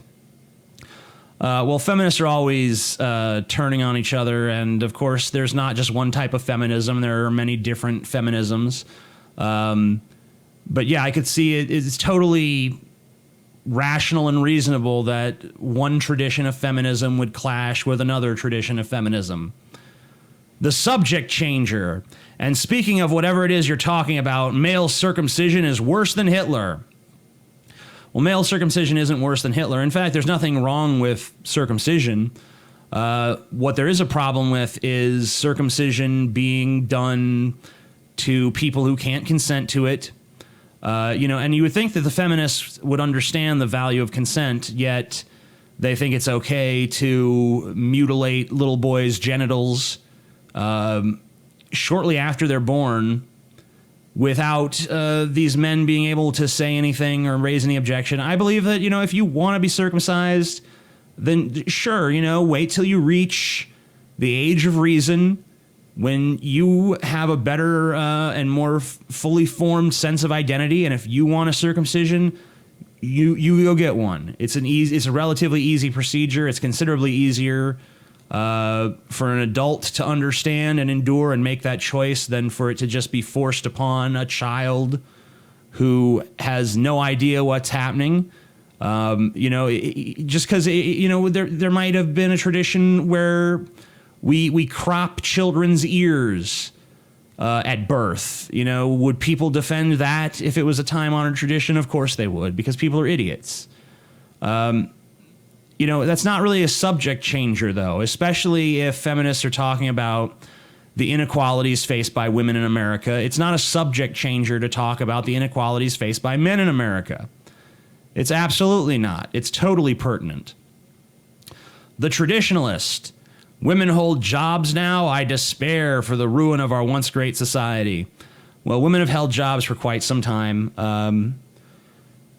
longer than this guy's lifespan. There were certain careers that for a long time were closed off to women. They no longer are.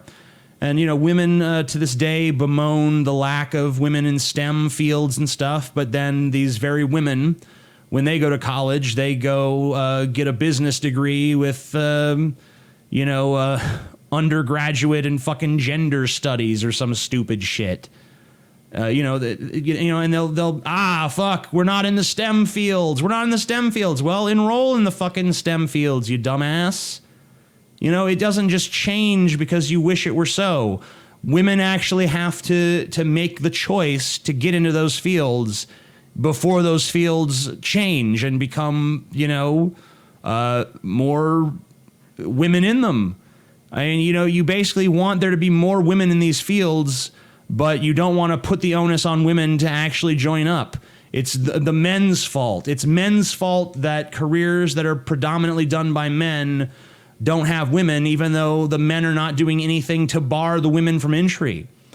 There's nothing that stops a woman from signing up for a fucking computer engineering class.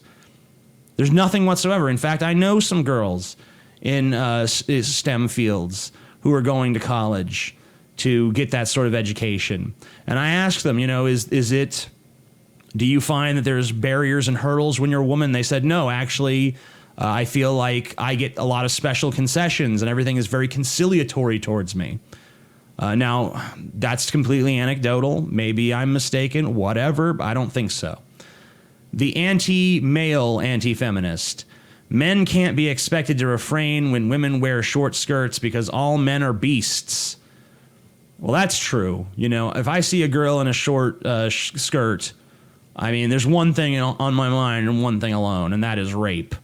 And, if I get half a chance, that bitch is going to get fucked in the ass against her will. And that's just how it is. Seriously, who the fuck says this? Who the fuck says this? Find me the person you're even satirizing. Roosh V doesn't count, all right? Roosh V doesn't count. That guy is a retard. Find me a person who's actually respected that holds that point of view, that men just can't control themselves. Actually, an ideology that says that is Islam. That's why women have to cover up their entire bodies and show no skin whatsoever. because men can't be expected to control themselves. And yet you guys persist in defending Muslims at every turn. And it's ridiculous. And here's the final one on the list, the cartoon critic. It's a list of 406 ways your vomit-worthy travesty of a cartoon is dishonest, deceitful, and full of lies. Well, this one is obviously me, because I just went through a feminist comic and offered my thoughts up. Sorry I didn't have time to do a more scripted, polished version of this. I have a Drunken Peasants show to go to. We're going to have Vegan Gains and Mr. Repsion in a debate about veganism and whatever else that's going to be moderated by our very own Paul's Ego. Hopefully that'll be a good episode, and you should tune into the Drunken Peasants channel if you want to see that. If you're not a subscriber of the Drunken Peasants channel, you should subscribe. Anyway, the 32 types of anti-feminist, mostly bullshit. Occasionally I can see where the guy who wrote it is coming from, but usually it's either so hyperbolic and exaggerated from what the basis is that it no longer even retains any sort of valid criticism, because the factors have been changed so much and so arbitrarily. They've been forced to conform to this feminist narrative and worldview that doesn't really represent reality very well. Some are like that, and then some are just like they're almost off topic, like they have nothing to do with it. And then there's others that I don't even know what they're trying to say, but it's basically all shit. I can say that, you know, the artwork is pretty nice. It's okay. I do like some of the guys' caricatures. Some of them are kind of fun, but that's pretty scant praise for such a terrible comic. And never anything that rang true enough to be funny, unfortunately. You know, here's a comic strip. It's supposed to be funny. It's supposed to make people laugh. It's not funny because there can't be any humor when there's not any truth. And there's no truth in this. And that's disgusting. I'm the Amazing Atheist. Peace the fuck out. You know, every time I think I've seen the worst that terrible feminism comics have to offer, I find a new low. This is a comic called Calling for an End to PC Culture Won't Work, and This Is Why. It's published for Everyday Feminism by Ali Kirkham. Or Ali Kirkham. I don't know. Who gives a shit? The Adventures of Politically Incorrect Man, a hero to people oppressed by political correctness. Okay. Don't even call him Politically Incorrect Man. Just call him Feminist Strawman, because that's what he is.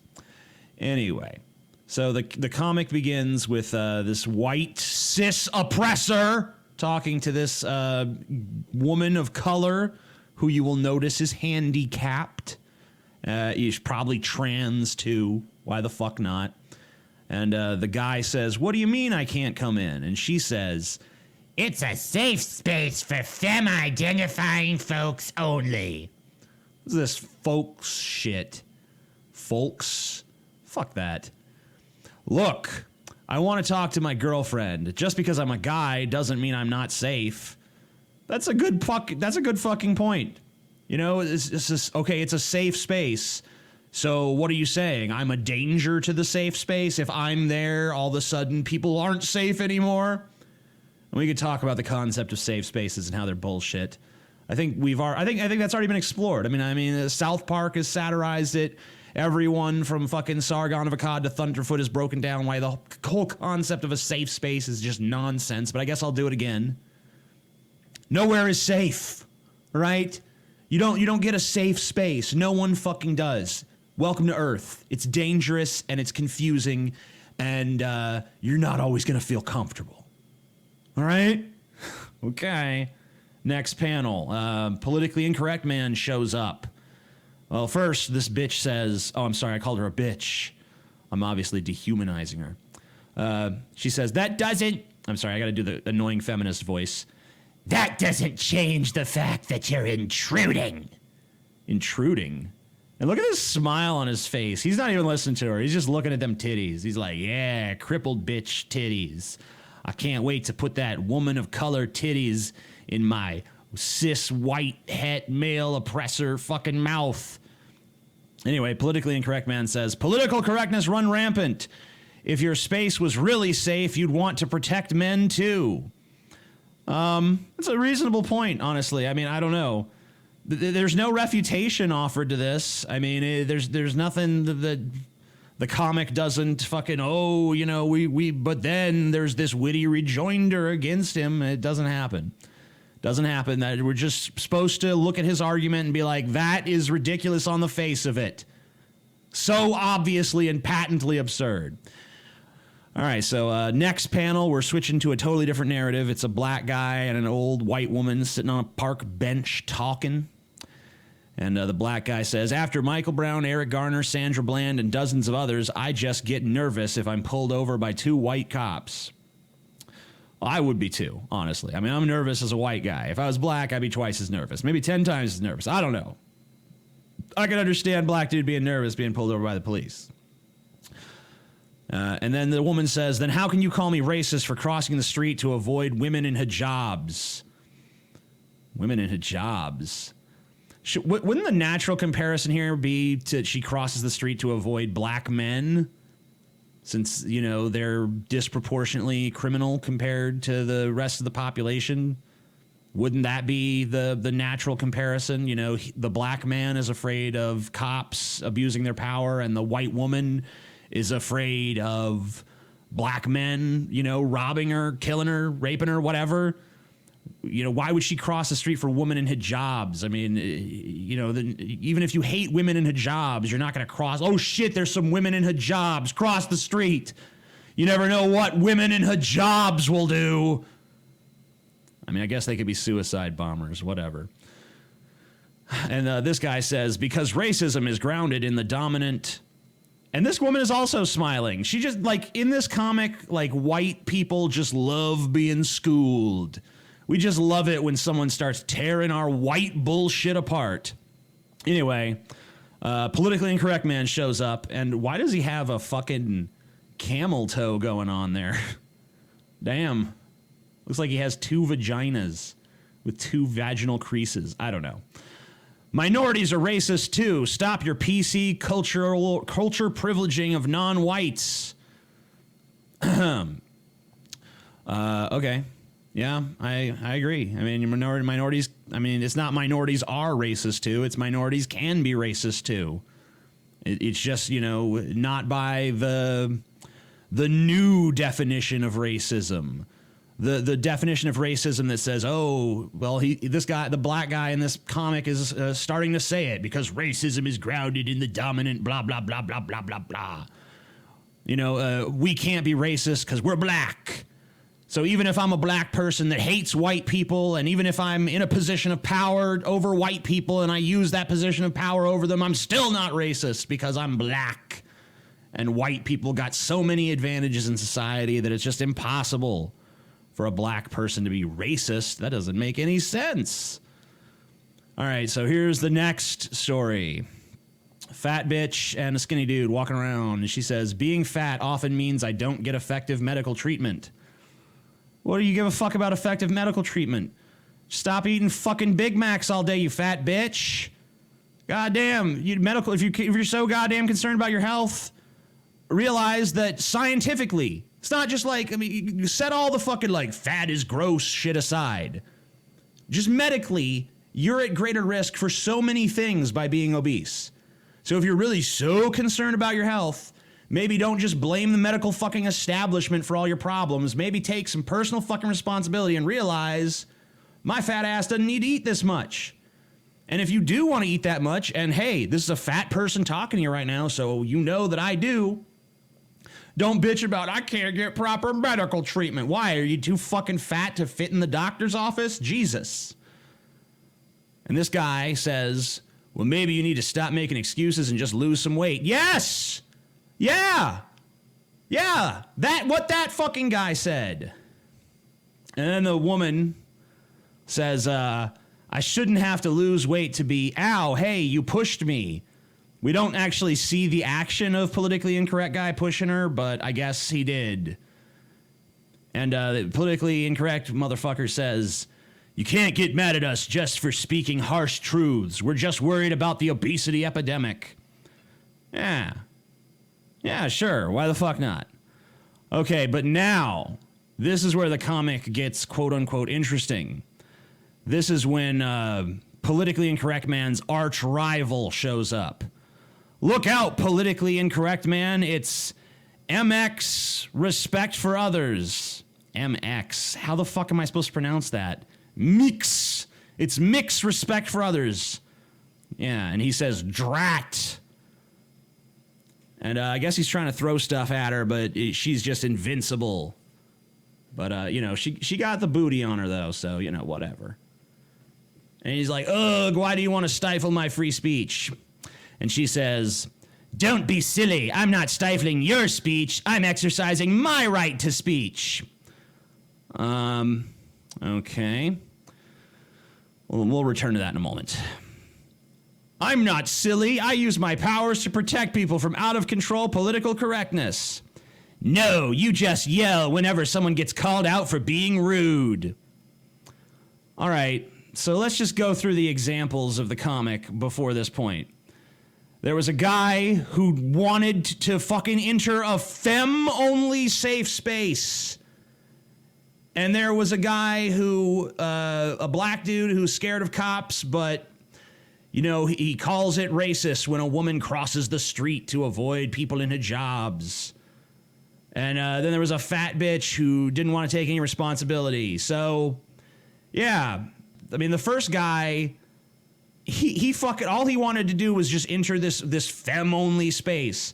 Let's just remember that, you know, if you have a man-only space, women are like, what the fuck? That's so misogynistic. You know, I mean, look, either it's okay to have a group of people that are all one thing, like we're all, you know, this is the society of people who are over 6'5", and no one under 6'5" is allowed. Either that's okay, or that is not okay. It can't be, well, it's okay if the group that's doing it is marginalized in some way by some standard.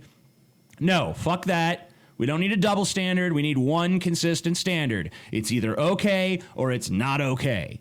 I don't care what your answer is, but you have to have one of those answers.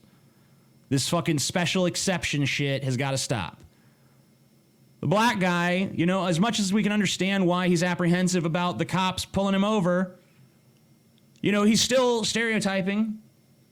It's still the same kind of bullshit as, I guess, crossing the street to avoid a woman in a hijab, which would never even fucking happen, by the way. But, yeah, I mean, it's just two examples of people who are bigoted based on stereotypes. But one gets a pass because he's black.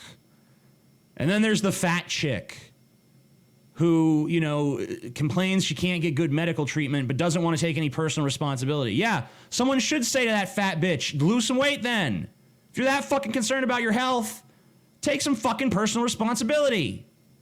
Or don't bitch about it. But no, all of that's wrong. All of what I said is wrong. And this fucking mix fucking bitch a lot, whatever the fuck her stupid superhero name is going to explain it to us in this last series of panels where she fucking basically speaks an essay, and I'm just gonna read it. I'll try to maintain my feminist voice throughout, but we'll see. All right, this is part 1. You protect people from the social consequences of speech by claiming there should be no consequences. But marginalized folks are part of society too, and our speech is just as powerful and valid as yours. When people say you aren't politically correct, they're saying you're acting like a jerk. Calling for an end to political correctness is just calling for freedom to be an asshole without worrying about being treated like an asshole by the people you're insulting. No. That's completely, flat out fucking wrong. All right? It has nothing to do with being an asshole.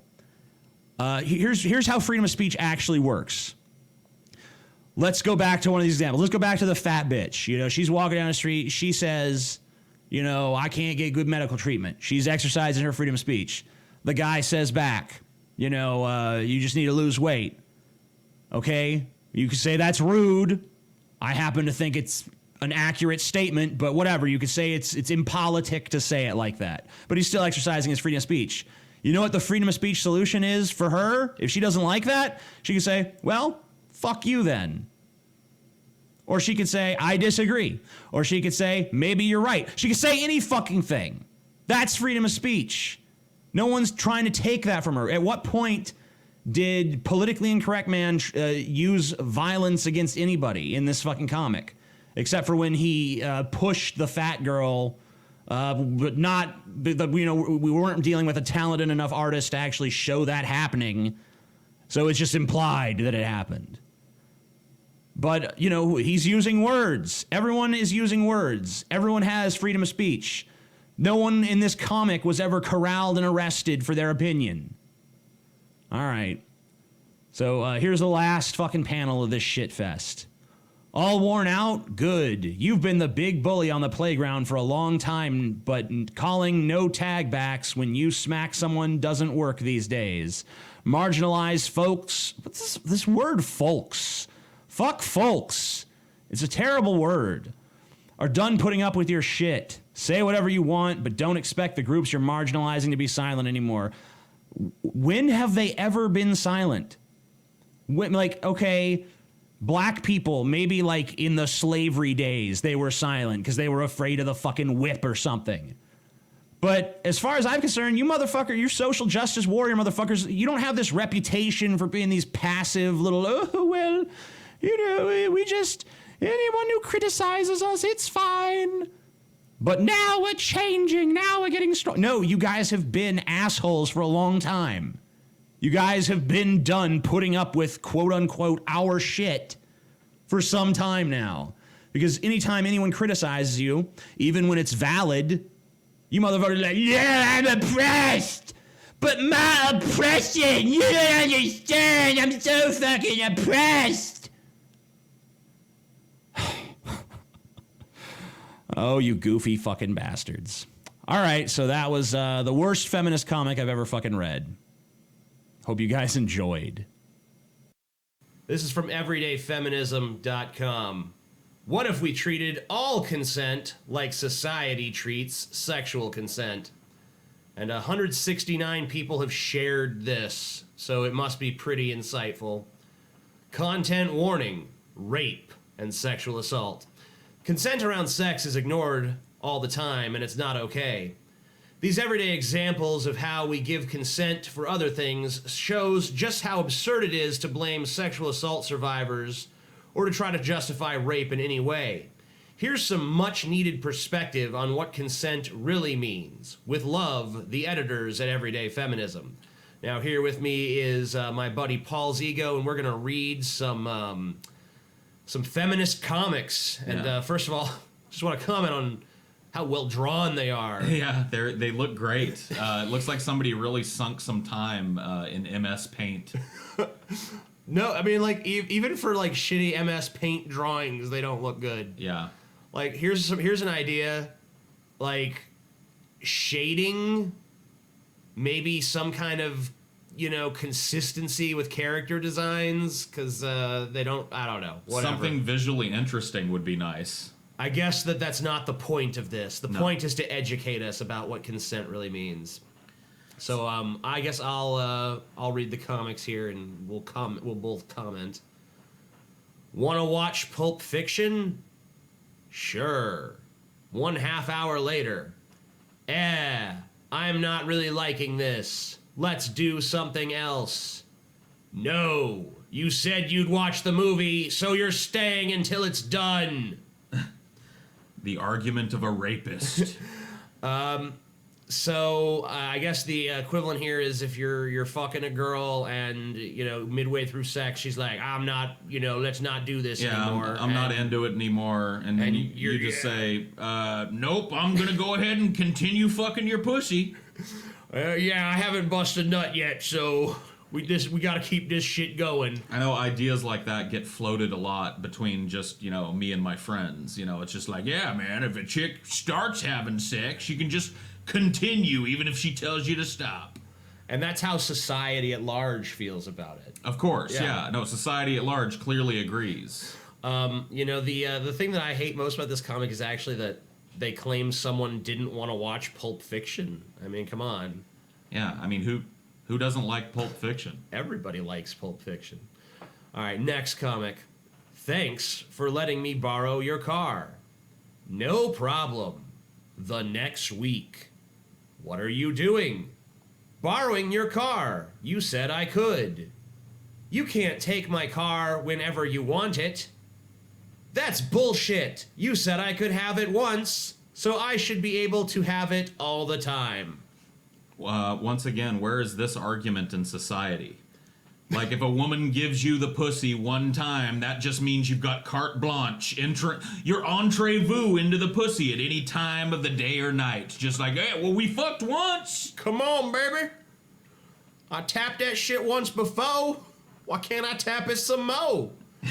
And society's like, he's got a point. He's got a point. All right, next comic. I guess there's some music, and woman says, I really like the Fluffy Bunny's new song, The Middle of the Night. Ugh, what the hell? You said you liked this song. Yeah, but I don't want to listen to it while I'm sleeping. So this is like bad sitcom level fucking writing. The writing is awful, but the premise is even worse. Yes. Once again, so let's just look at the real world equivalent of this. So a girl is saying, hey, I like having sex.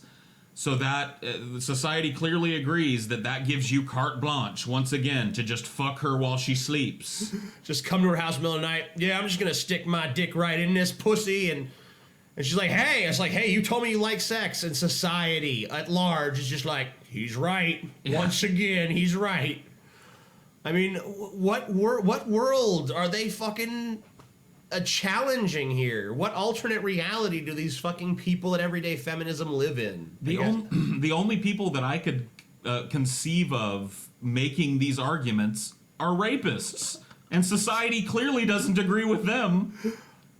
Doesn't it, though? Doesn't it, though, Paul? Oh, yeah. All right, next comic. We got a few more of these left. So that's the design I want someday, right here. And he's pointing to his arm for, I guess he wants a tattoo or whatever. And he's drinking. While he's unconscious, she tattoos him. She just opens up her little tattoo kit and, you know. You tattooed me while I was passed out? What is wrong with you?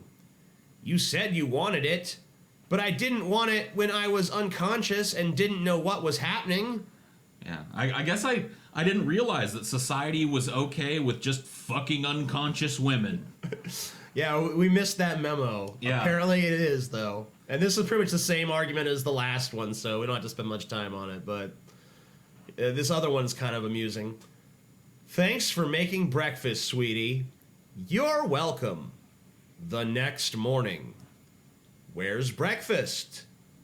I didn't feel like cooking. Have some cereal. You are my wife, and it is your duty to cook for me. Now make me some eggs, or there will be hell to pay. And they're an old couple, so you think that this would have already been established in their relationship, if that's really how it goes. And to be fair, there probably was a time where this idea was a little bit more mainstream. The idea that the wife could order the husband could order the wife to do whatever he wanted, but that's clearly not the case now. Yeah, I mean, maybe some fucking hardcore conservative Republicans would still say, like, that's your wife's duty or whatever, but that's really not how society feels. That's really not how the law feels at this point. So once again, you just have to wonder, like, what fucking universe are these bitches living in? Who are they arguing against? They're arguing against straw men. I mean, every single one of these comics is a total fucking straw man. Let's look at the next one. All right. Got two more left. I brought the cards. Now I can teach you poker. Cool. A short time later. Now that I know the rules, I don't think this game is for me. You can't invite me over to play cards and then not want to play cards. I went to all this trouble for you, so you owe me, and we're playing. Nope. If a girl makes a date, if she says, yeah, okay, I guess I'm down to fuck, and you show up and she says, you know what, I'm not really as down to fuck, you have every right to just plow that bitch. I hear that all the time getting passed around in society. You know? And you watch TV and you see it just happening on TV, like Full House and shit, where the one of the daughters goes out and she says, all right, I'm down to fuck, and then the guy shows up, she's like, you know what, I'm really not, and then the guy's just like, fuck this, and he just fucking takes her pussy, and fucking you hear the studio audience just rioting with laughter, like, oh, that old chestnut. She shouldn't have offered up the pussy if she didn't want to give up the pussy. Oh, that's so true. There's no backing down. She doesn't know the rules of society. Dumb bitch. All right, last one. Hey, you, come here, take this. And I guess he's handing him weights. Soon. But I don't want to carry this stuff. Stop it. Well, if you don't want to carry it, why do you keep holding your hands out for it? Why don't you? Whatever. Well, you're dressed like a weightlifter and showing off your muscles. You're asking to be handed heavy stuff. Don't blame me.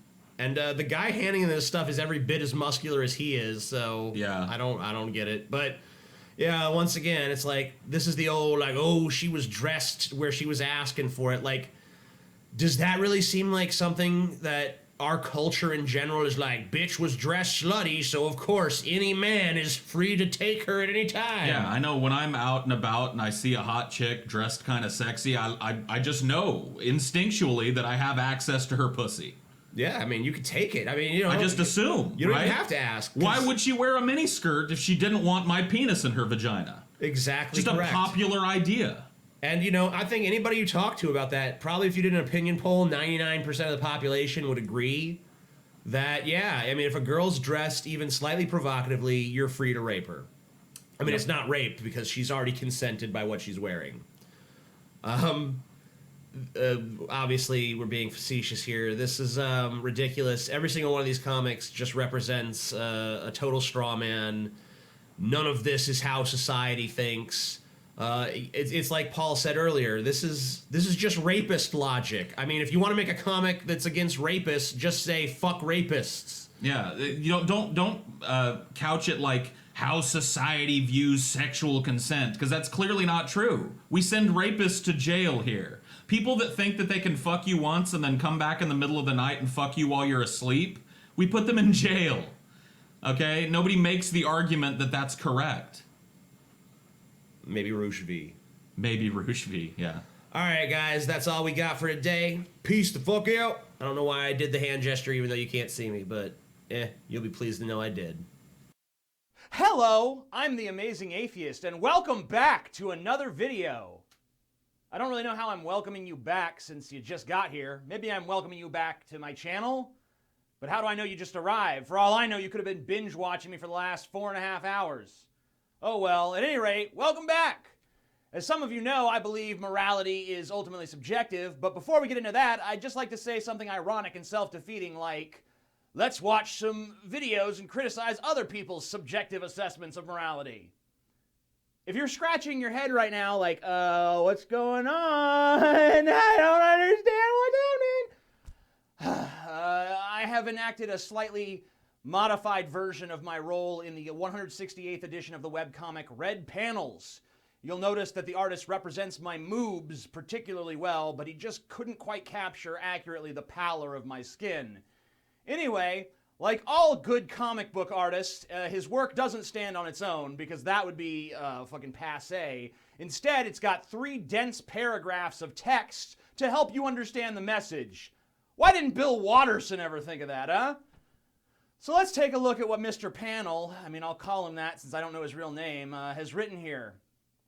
It's curious that for the host of a podcast where they do nothing but offer criticism of the absurd views of other people, the Amazing Atheist believes the realm of morality to be subjective. Despite negating the value of his own critique, the show approaches its 300th episode. The basis for much of their reasoning, as was pointed out by show guest Milo Yiannopoulos, is their anecdotal experience and emotional responses to personal injustices. First of all, if you're going to mention the Drunken Peasants, please do so by name. The Drunken Peasants and the Amazing Atheist are 2 entirely separate intellectual properties, and you're conflating them both right out of the gate. Milo Yiannopoulos' criticism of us being too anecdotal was mainly levied at co-host Paul's ego.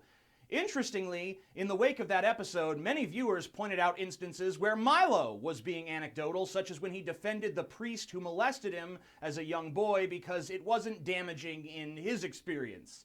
Milo also failed to realize that anecdotal evidence actually can be used to defeat absolutes. For instance, if someone says, all X's support Y, all you need is one example of an X opposing Y to prove that statement false.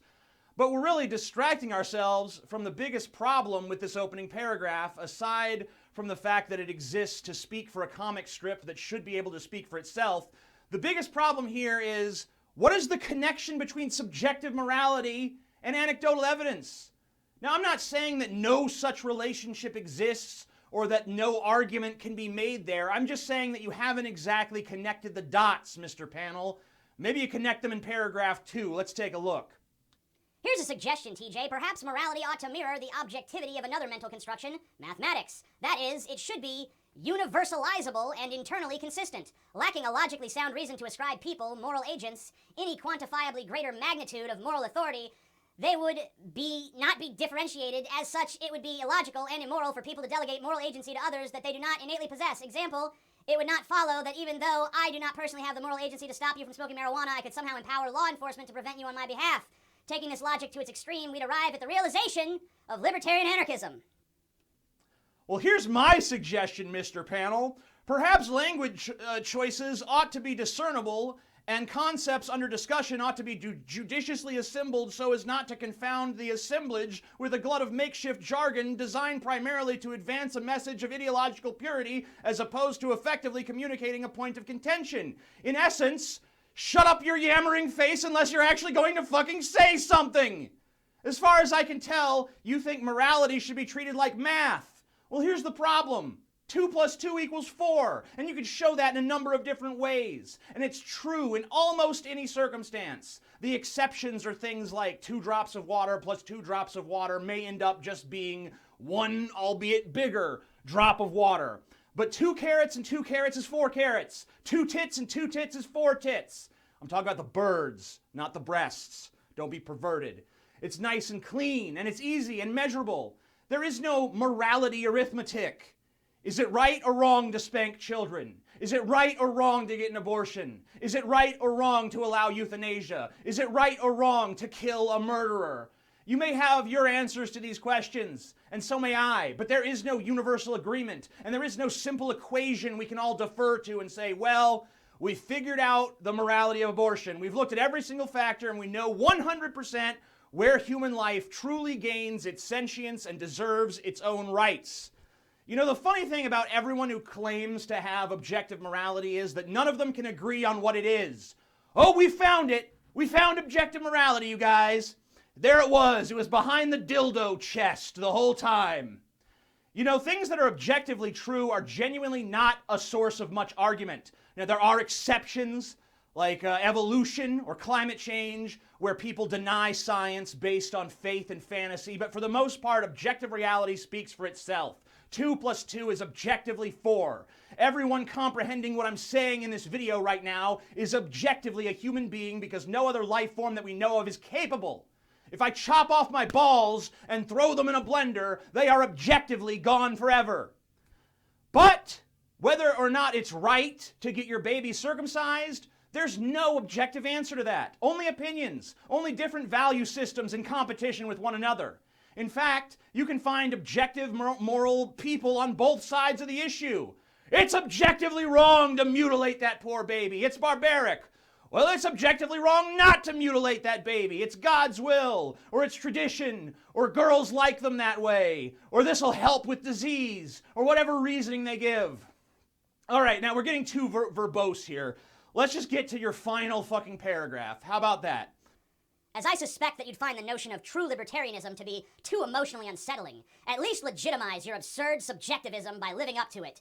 As a liberal, I'm sure you believe there ought to be some monetary redistribution of an arbitrary percentage of people's income to benefit the poor. Instead of waiting for a socialist utopia to do it for you, live by your morals and redistribute the same percentage of your wealth today. After all, it is important enough for you to compel others to do it. Surely it is important enough for you to compel yourself to do it before the law requires it.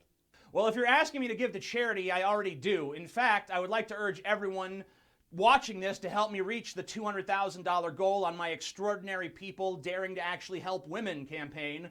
While Anita Sarkeesian was able to beat us to the $200,000 mark due to some big donors, we've shown her that we care more about real women than she ever will. The link is down below. We've raised $120,000 and we've got $80,000 left to go. I give a good portion of my income to charity, but our country needs more than a simple infusion of capital in the lower ends of the economic strata. We need a revitalization of infrastructure, education, environmental protection, and several other key factors. I'm not going to get into a libertarianism versus liberalism debate with you, especially since that is on no level addressed in your stupid fucking comic. But I will say that the solutions that this country needs need to be on a massive scale. One person acting on their own isn't going to make the difference. We need to change the way we do things as a society as a whole. If you want some objectively valid reason why we need to do that, I can't give you one. I don't think there's an objectively valid reason why this species even deserves to exist. Yet I'm glad we do so, and I hope we continue to do so. I'm the Amazing Atheist. Objective morality is bullshit. Peace the fuck out. If you enjoy this channel, subscribe to it. Now. Do it. You a sweaty fuck, TJ. Damn right I'm sweaty. This fucking room's hot as shit. Before we begin today's video, I'd like to let you know that the Amazing Atheist Patreon is back from the dead, and you can check that out in the links down below in the description. But I don't want to waste too much time on that. I just ask that you please check it out. Check out the cool perks that are available to you. And without it further ado, let's get to some crazy fucking otherkin comics. This one we're going to start with is not too batshit. I mean, they're all pretty batshit, but I guess this is less batshit than the other ones.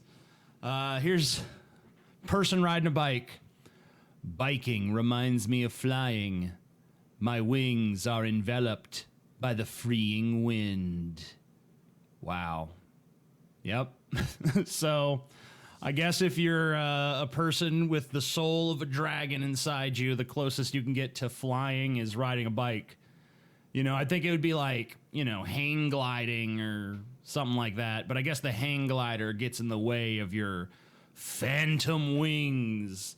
Yeah, because all otherkin have phantom limbs, as we will we'll learn in this next comic. Here's a comic that explains the phantom limb phenomenon. And no, I'm not talking about the villain from Venture Brothers. I'm talking about something way more cringy.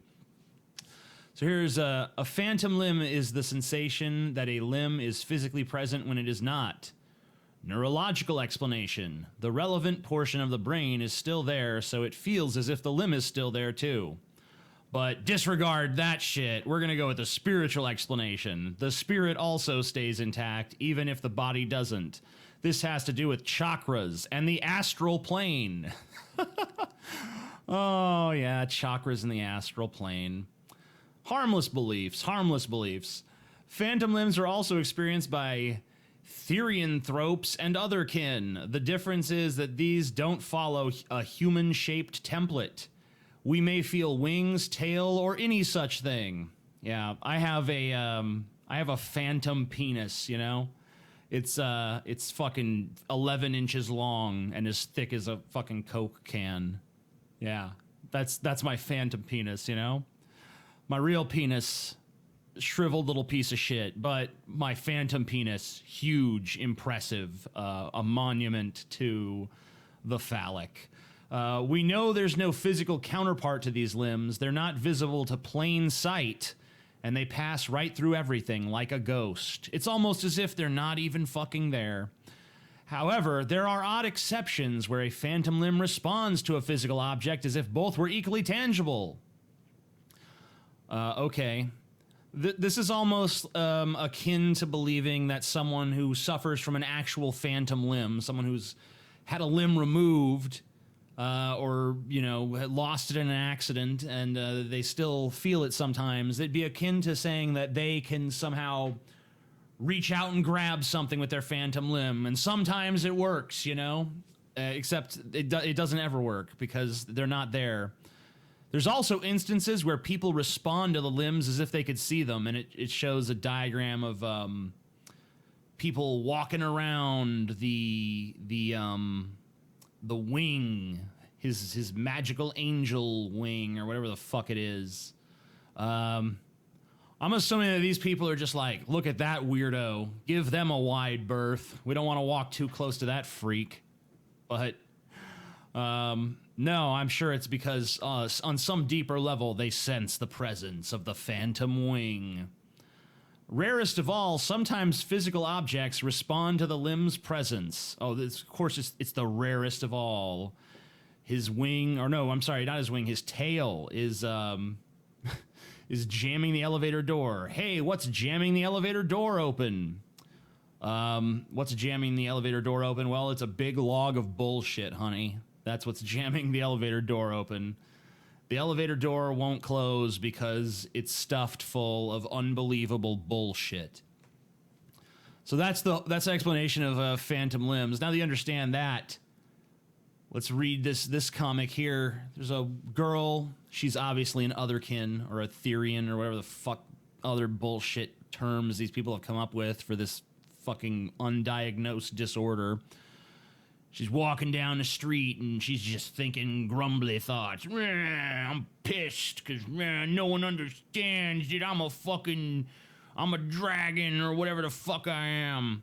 And then a little girl in a stroller. Look, Daddy, that person has wings. Yes, dear. And then she's happy. She's just like, yeah, some stupid little fucking toddler validated my crazy bullshit. Yay, now I'm happy. Now my psychology is good. I'm all fucking super positive now. Because that little fucking retard pointed at me and said, wings, wings. Maybe you just drank a Red Bull. You ever think of that? You ever fucking think of that? Okay. What else we got here? All right, here's a Tumblr post. It's not exactly a comic, but this is fun. Trying to explain the idea of being an otherkin to your parents is harder than asking your best friend to stop sitting on your invisible tail. I don't know about you guys, but my friendship would probably end about there. If I go over to some dude's house and I sit next to him on his couch and he's like, dude, you're on my invisible tail, I'd be like, whoa, time to leave. It's time to get the fuck out of here. I fear for my safety. At least my therapist understands. I think your therapist just wants to keep getting your money. You know? That's the problem with therapy in America. If people's therapists don't just validate their bullshit endlessly, they just stop giving them money, so they stop going to them. I mean, you know, if you're a therapist and you're like, yeah, you really are a fox inside, then, you know, you should have your license fucking revoked. That's not based in science. That's not based in reality. She lets me run around with my tail on in public, understands when I have to cover my ears when people whistle. Yeah, okay. Your ears are the same as everybody else's. You don't have special ears, okay? And my face presses up against the glass when I'm watching the foxes at the zoo and when I sit there for hours crying when we leave. That's not even how a real fox would be. You know, do you even know what canines are fucking like? I mean, they don't fucking, if they see some strange other canine, they don't sit there like, yeah, friends. I mean, a fucking domesticated fucking house dog might, but a fucking wild wolf or a fucking wild fox or a coyote, if they see a fucking coyote or a wolf or a fox or whatever that they don't recognize, it's immediate hostility. It's grrr, you know? You should be fucking biting at the glass like, you know, that would be the actual reaction in nature. Two fucking foxes that just come across each other that have never seen each other before, not just like, hey, we're friends because we both foxes. No, they're in competition with one another. That's fucking nature, you dipshit. You know, if you're gonna fucking decide that you're a fox inside, maybe do some research on foxes and figure out how they actually fucking act. Stupid son of a bitch. Ugh. All right, we'll do one more of these pieces of shit. All right, here's a woman sleeping in bed, and all of a sudden a little dragon comes up. You shouldn't feel weaker when I'm not around. I know. Sometimes I just wish you'd help me stand up for myself again. You're not strong because of me. You're strong because you are me. That kind of boils down to the same thing. I'm just a personification of the strengths you've always had, you know. And then the dragon vanishes, and she's like, yeah, I do. Okay. If you're laying in bed at night and you wake up with your little mind dragon sitting there on your bed and giving you a little pep talk and shit, then you're probably not that strong, and there's a good chance there's something severely wrong with you. You might want to get on some medication or something. Go to a therapist that's not afraid to call you on your bullshit. Don't go to one that's like, yeah, you really are a dragon. That'll be $75. It's like, does my insurance pay for this? Okay. Oh, yeah, the other kin, man. They're fun. I guess we could do one more. I guess we could do one fucking more. Why the fuck not? I've got more. I've totally got more. This one, I don't really know what really even to make of it. It's Defining Otherkin. Guest script by Baxel. Good old Baxel. Step 1, list all personality traits, behavior, patterns, and beliefs that every single otherkin has in common. And then the mountain lion, I guess, instead of eating these fucking easy fucking prey humans, I guess I guess that's an elf and then like a fucking fish person or something. I don't fucking know. Instead of eating those fucking pussies, he's all like, well, we all believe we're not human. And then the elf adds, for some value of human. And then the fish person adds, and not. And then I don't even know who's saying it, but someone says, or were previously non-human. And then the wolf's like, that assumes belief in reincarnation. And then the fucking griffin says, oh, never mind. And you know the funny thing is that you're seeing this mountain lion and an elf and a wolf and a griffin and a fish person. You're seeing them sitting around talking about this bullshit, and you know that, in real life, it would be a bunch of fucking, like, fat, acne-covered fucking girls and maybe, like, one socially awkward, nerdy guy sitting around like, yeah, we're wolves, guys. We're wolves. I'm a wolf inside. Oh, that's me. Yeah, I'm a fucking wolf. Oh, step 3, profit. Elf is like, forget this, let's get a pizza. Okay, and then the fish person's like, no thanks, because fish people don't eat pizza. If you're another kin and you think you're a wolf, then I want you to go fucking out into nature and fucking chase deer, or at least go fucking find a deer kin and rip their fucking jugular vein out with your teeth. At least then I'd believe there's some fucking commitment here to this shit. Instead of just like, I'm special! I'm this other thing deep inside. I look like a lame-ass human, but really inside I'm a cool dragon. I'm a griffin. I got phantom wings, and nobody's allowed to touch them. Nobody's allowed to touch my phantom wings. I can't fly with them, but sometimes I'll hit a street lamp or something and I'll feel it and I'll be like, whoa! Oh God, what even is this world? I'm the Amazing Atheist. Peace the fuck out. All right, well, I have reviewed some pretty heinous feminism comics for this channel. And of all the feminist comics I have reviewed, this is probably, maybe not the worst, but the cringiest. I'm going to call this the cringiest feminist comic I've ever read, and this is by Ali Kirkham. I've reviewed some of her comics before. you'll notice that the art is pretty terrible. But whatever, you know, the writing is even worse. And the ideology is pretty much disgusting. This is one of those SJW comics where a dumb cis white male comes up and gets in a discussion with an SJW, and then the SJW launches into a soliloquy explaining their beliefs. And by the end of it, the cis white male is, of course, just like putty in her hands. We'll get into it. So the first panel.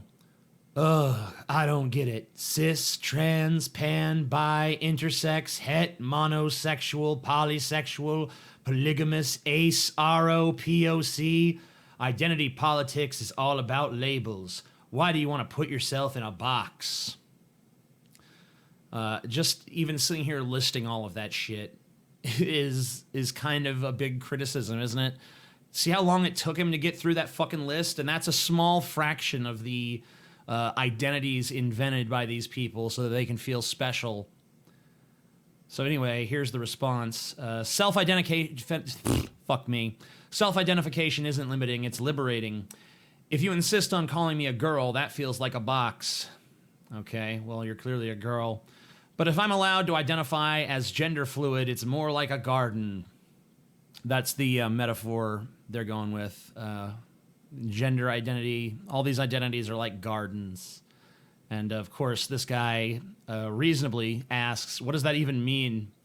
And she's about to explain it to us. I'm sorry, I keep saying she, but she's gender fluid, so I don't know. They are going to explain it to us.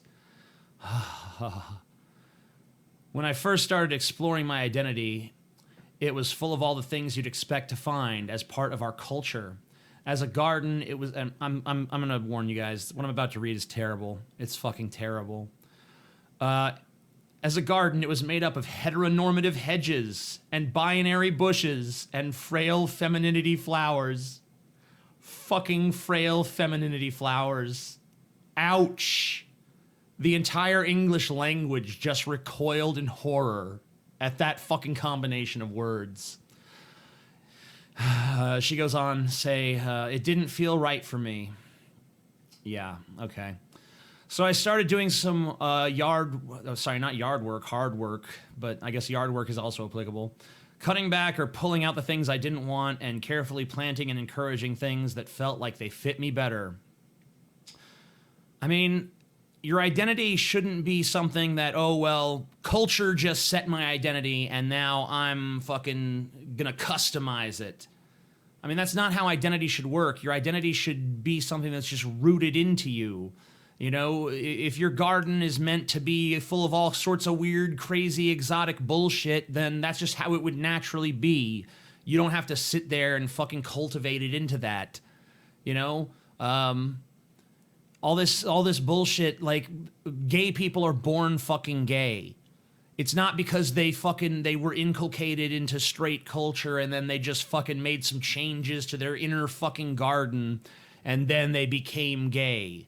That's not how it fucking works. They were born fucking gay. Your identity is something you're born with. It's something that develops naturally over time.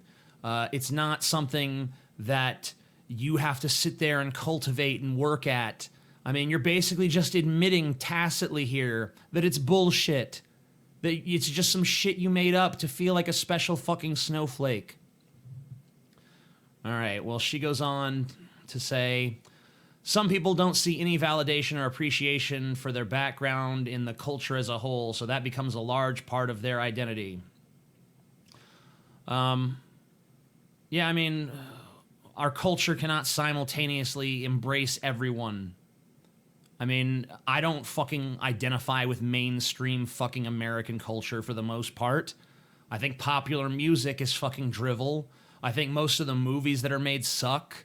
I'm not into video games. I think our politics is fucking wretched. There's very little about American society that jives with me. I don't need to fucking have a special garden to make me feel better. I don't give a fuck. You know, just be your fucking self. Jesus. Some people are attacked for their identity and spend a lot of time healing and working to grow. All right, I hate to tell you this, but taping them branches back together ain't gonna fucking unbreak them. It's not a lizard tail. It's not gonna grow fucking back. All right, it's fucked. It's totally fucked. Just give up. Your identity's broken. Some identities grow rapidly because they're more supported by their environments and can overpower others if you aren't careful.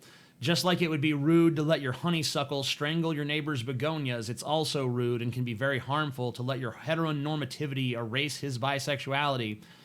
What the fuck? What is your heteronormativity going to fucking do? Is it going to reach into the essence of his fucking soul and rip the bisexuality clean out of there? I'm a bisexual. I don't give a fuck if I live in a heteronormative fucking society. The majority of people are heterosexual. What does it fucking matter? As long as they're not actively trying to fuck with me, what do I give a shit? I mean, your identity is something internal. Why does your identity need to be validated by everything around you at all times? Isn't it enough to live in a society that accepts it?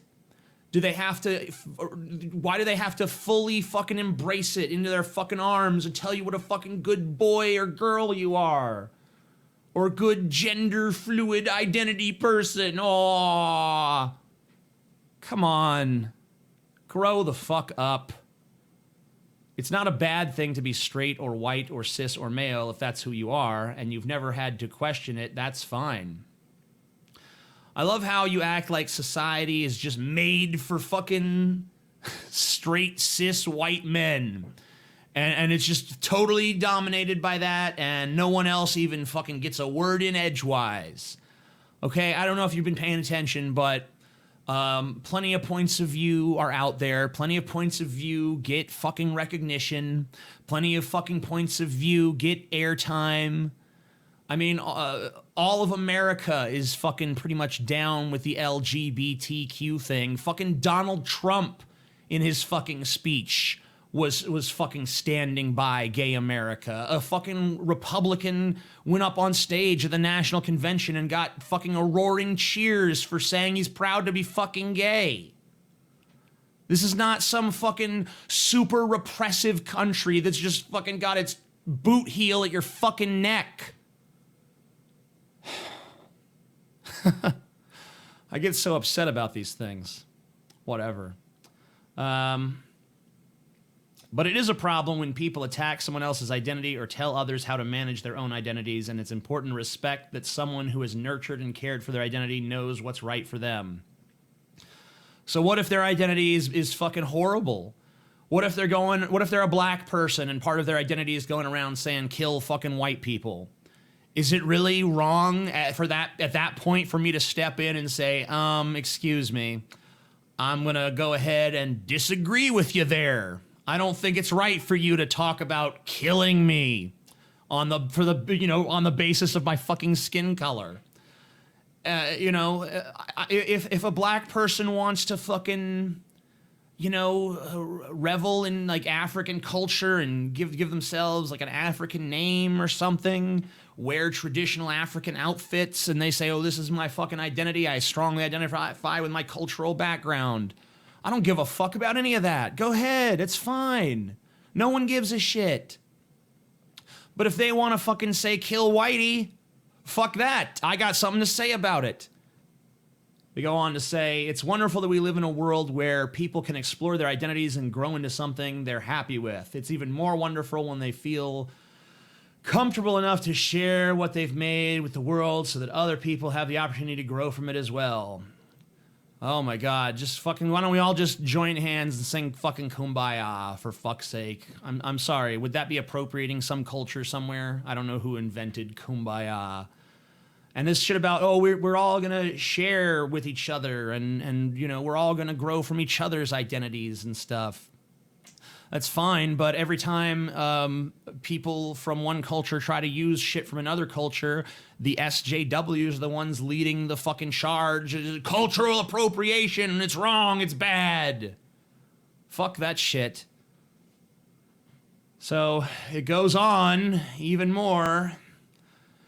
When someone has an identity that is different from yours, that doesn't threaten or invalidate your identity, it just means that you aren't the same, and that's great because the world thrives on variety. I mean, okay, fine. Fine. But what happens when their identity does threaten mine? What happens when it does? That's what I want to know. And also, I don't think that me having an opinion about someone else is invalidating their identity. I mean, if someone wants to be fucking otherkin or something, like I'm a wolf inside, I can say bullshit, no you're not. But I can't take away their freedom to believe that and act that way. If that's what they want to do, that's what they're going to do. That's the very concept and fucking essence of freedom. The right to fucking choose, the right to self-determine. I can't take that away from anyone. No, my words are not capable of that. All I can say is, I think it's bullshit. I think it's silly. There's nothing wrong with me saying that. Your identity is not so fucking sacred that no one can challenge it. Nor is mine. Okay, so finally we're on the last two panels of this wretched piece of shit. The guy says, but that's still limiting. That means it's my responsibility to ensure that my gender identity doesn't overshadow someone else's and my sexuality doesn't intrude on another's. How would it exactly? How would it do that? How would it ever? How would your your gender identity overshadow someone else's? I mean, doesn't the fact that the vast majority of people are fucking cis mean that that's always going to overshadow all other gender identities just on the fucking basis of the fact that it's the fucking most common way to identify? I mean, like, you're basically saying that the 99 point whatever percent of the population can't overshadow the 0.3% that are fucking trans or some other shit. I mean, of course they're going to overshadow them, for fuck's sake. And how does your sexuality intruding on other people's? I mean, that's just gibberish. That's the same logic as saying that gay people can't get married because it'll destroy straight marriage. One person's sexuality has no effect on another person's sexuality. Well, I mean, what's he gonna do? He's gonna be too straight around you and it's gonna destroy your homosexuality or something? How does that work? And she says, yes, just like it's my responsibility not to use my whiteness to speak over people of color. It's not a box, it's a boundary that allows other people equal room to flourish. It's not a box, it's a boundary. Guys, it's not a box. You thought it was a box? No, it's a boundary. It's a series of boundaries in the shape of, say, a box. I'm free to talk about whatever I want. I don't use my whiteness to speak over other people. I just speak and people choose whether or not they want to listen. If they're listening to me just because I'm white, then I'm pretty fucking disappointed in them. I think, though, that if I was black or I was Asian or I was any fucking other race or if I was a woman, I'd like to think that if I was exactly the way I am now and I said exactly the same things, but I just happened to be another race, I want to believe that most people would still listen to what I had to say. Now, maybe I'm fucking wrong about that, but I don't think I am. I don't want to stifle anyone, but getting rid of my internalized prejudice seems like a lot of work. Is this how SJWs really think the world should work? Fucking some dumb white putz comes up to him, duh, I'm a stupid white male, and I don't understand all these gender and sexual identities you guys got going on these days. And then she lays into a fucking diatribe about frail femininity flowers, and the next thing you know, he's like, I need to get rid of my internalized prejudice. I mean, shut the fuck up. Are you fucking serious with this? She says, it is, but I can help if you'd like. Oh yes, please, guide us. We are but humble fucking worms, ready to receive instruction from our wise and benevolent SJW masters. Thanks, that would be nice. I don't even know where to start. Asking for information is where you start. Now let's do some weeding. Well, that was horrible. I hope that everyone out there survived this fucking ordeal. I know that part of my soul definitely did not. I don't believe I have a soul, but if I did, it'd be fucking screaming in goddamn agony because it's just been through the hell of reading this god-awful fucking comic. Allie Kirkham, you're the fucking Antichrist. Oh yeah, you love it though. Drink those male tears. Drink them. Drink them from your fucking male tears mug. Hope you choke on it. I'm the Amazing Atheist. Peace the fuck out. So today I've got for you guys a comic that I found on Upworthy.com from an article entitled "This Artist Brilliantly Tackles the Concept of Being Offended in a Colorful Comic." Is it really that colorful? It seems like most of the colors are just shades of purple and brown. So that to me is not really a colorful comic, and in fact it seems like they went out of their way to not be extremely colorful. It's just like, yeah, I really like purple, so everyone's just wearing a different shade of purple. Whatever. Ever experienced a situation like this? You're having a good time with friends when... So I told her, you're too pretty to be a lesbian.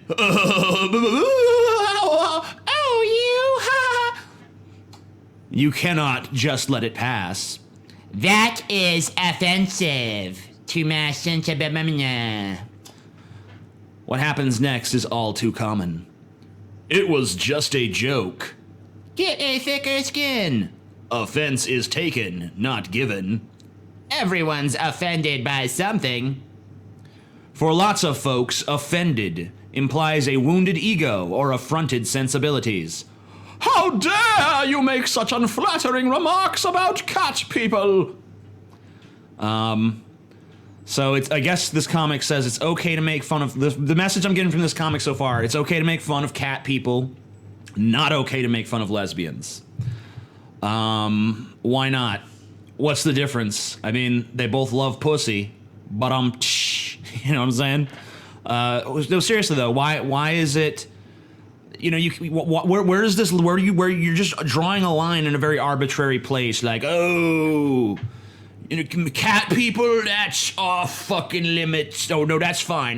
Cat people are fine, but lesbians, that's off limits. Don't make fun of lesbians. Lesbians are just too important to society for us to be making disparaging remarks about them, for fuck's sake. But when a joke doesn't sit well, it can do a lot more than just offend. And there's a comedian up on stage, he's like, I love that song. It reminds me of my first date rape. And the audience is just, ha ha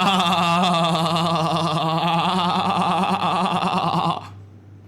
But there's one guy in his purple shirt. I guess it's a guy. There's no tits. I'm assuming it's a guy. My rape was the worst trauma of my life. All right. So fucking what? If your rape was the worst trauma of your life, a comedian getting on stage and saying the word rape, did that like fuck you in the ass against your will all over again or something? I don't think it did. I think it's just a fucking joke. You know, it's like if someone makes a joke about, you know, when my dad died, I was happy.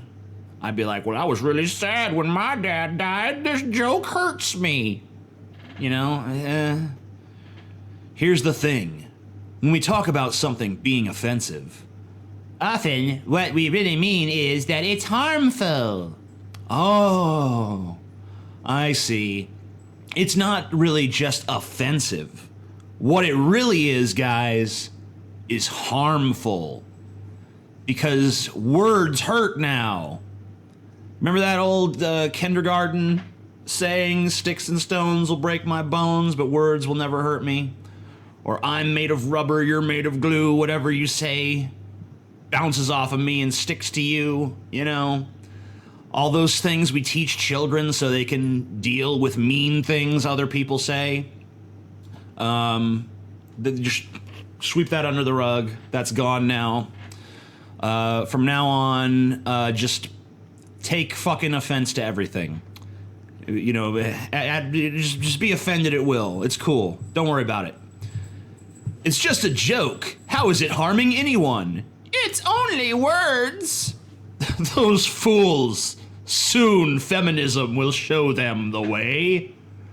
We all know words can be powerful. The pen is mightier than the sword, right? Humor can speak truth to power. It can open minds and provoke thought. Okay, yeah, I mean, some pens are mightier than the sword. Like, you put a pen in the hand of Mark Twain or something, he can turn that into something. But honestly, you put a pen in most people's hands, you ain't gonna come up with shit, because most people are dim-witted dolts. And this comic, I think, proves that better than I ever could. Just as that power can be used for good, it can also cause harm. I mean, yeah, if you're fucking, like, Hitler up on stage making a speech about killing all the Jews, but telling an off-color joke is hardly the same thing. Even the silliest joke contains implicit ideas about the world. What ideas are your jokes reinforcing? Okay, yeah, I mean, this is kind of true that jokes do contain implicit ideas about the world, but you're reversing the order in which this happens. Something is funny to people if they see a nugget of truth in it. So, like, if you make a joke about, oh, you know, Hillary Clinton, blah, blah, blah, Benghazi, ha, ha, ha, ha, ha, punchline involves Benghazi. So if you think Benghazi is a big deal, you're gonna laugh, ha, ha, ha, ha, ha, they nailed Hillary on that Benghazi shit. But if you don't think Benghazi's any big deal, you're just gonna be like, whatever, that joke sucked. What a shitty joke. So you see, that's how it works. It's not like jokes are reinforcing truth. It's, if you see a kernel of truth within a joke and it resonates with you, that's what makes it fucking funny. But here's some examples of how jokes are dangerous. You might say, did you check if she has an Adam's apple? Someone hears, trans women are men trying to trick you. Oh my goodness.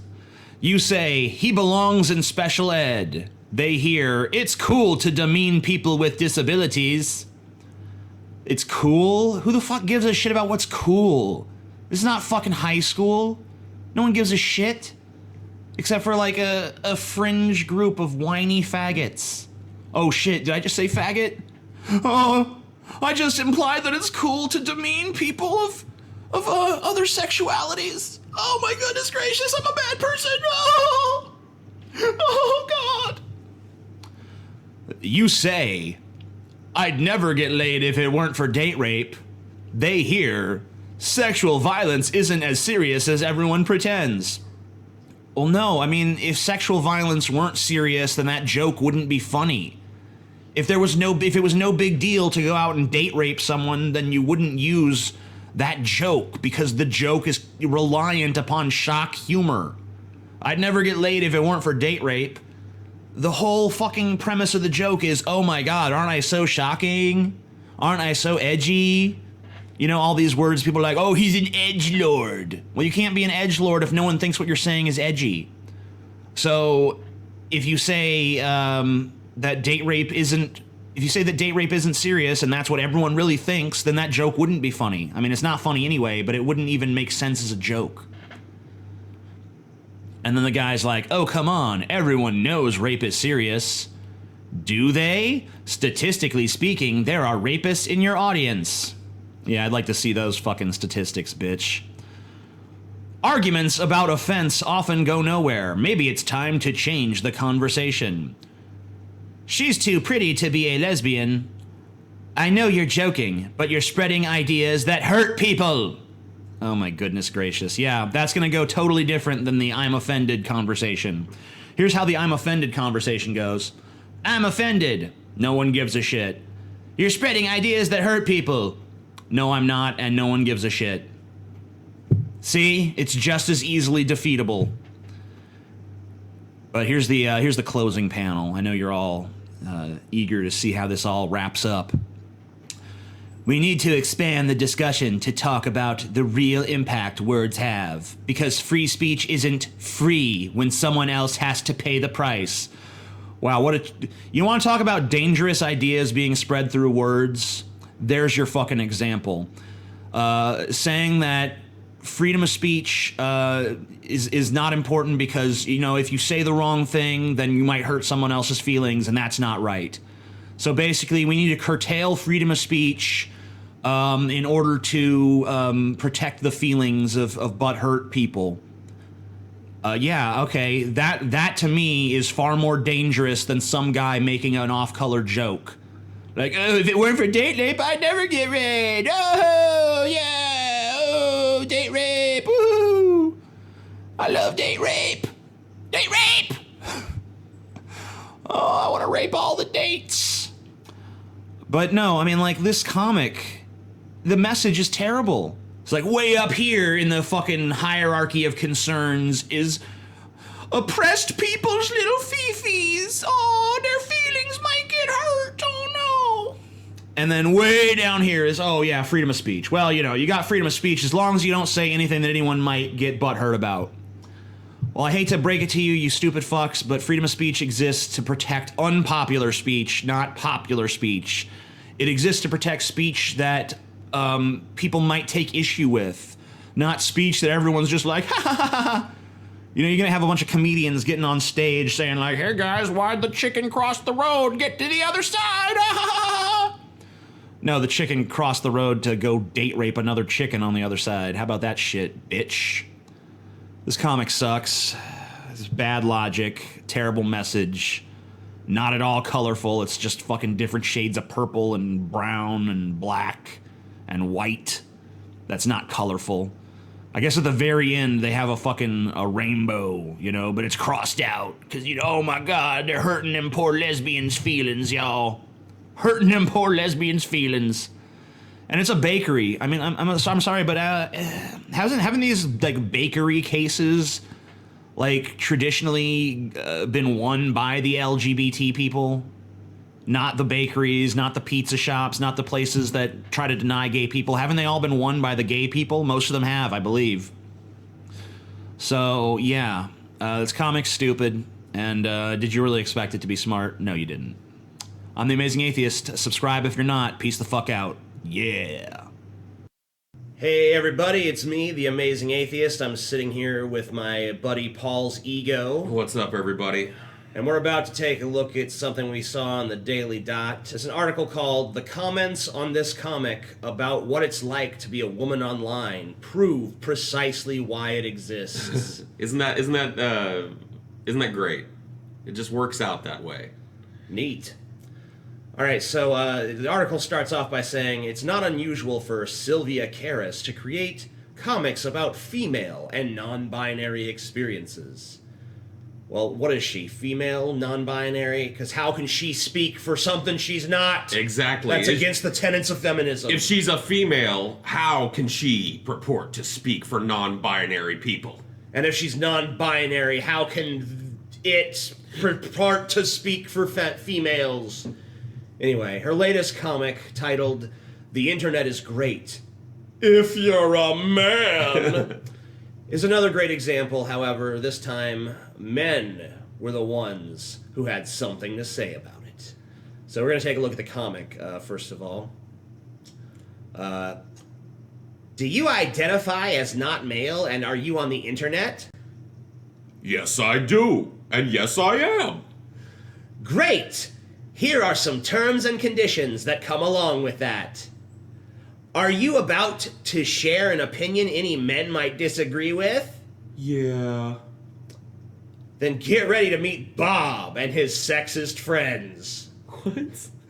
Your opinion is wrong and you're ugly. Only men can say things.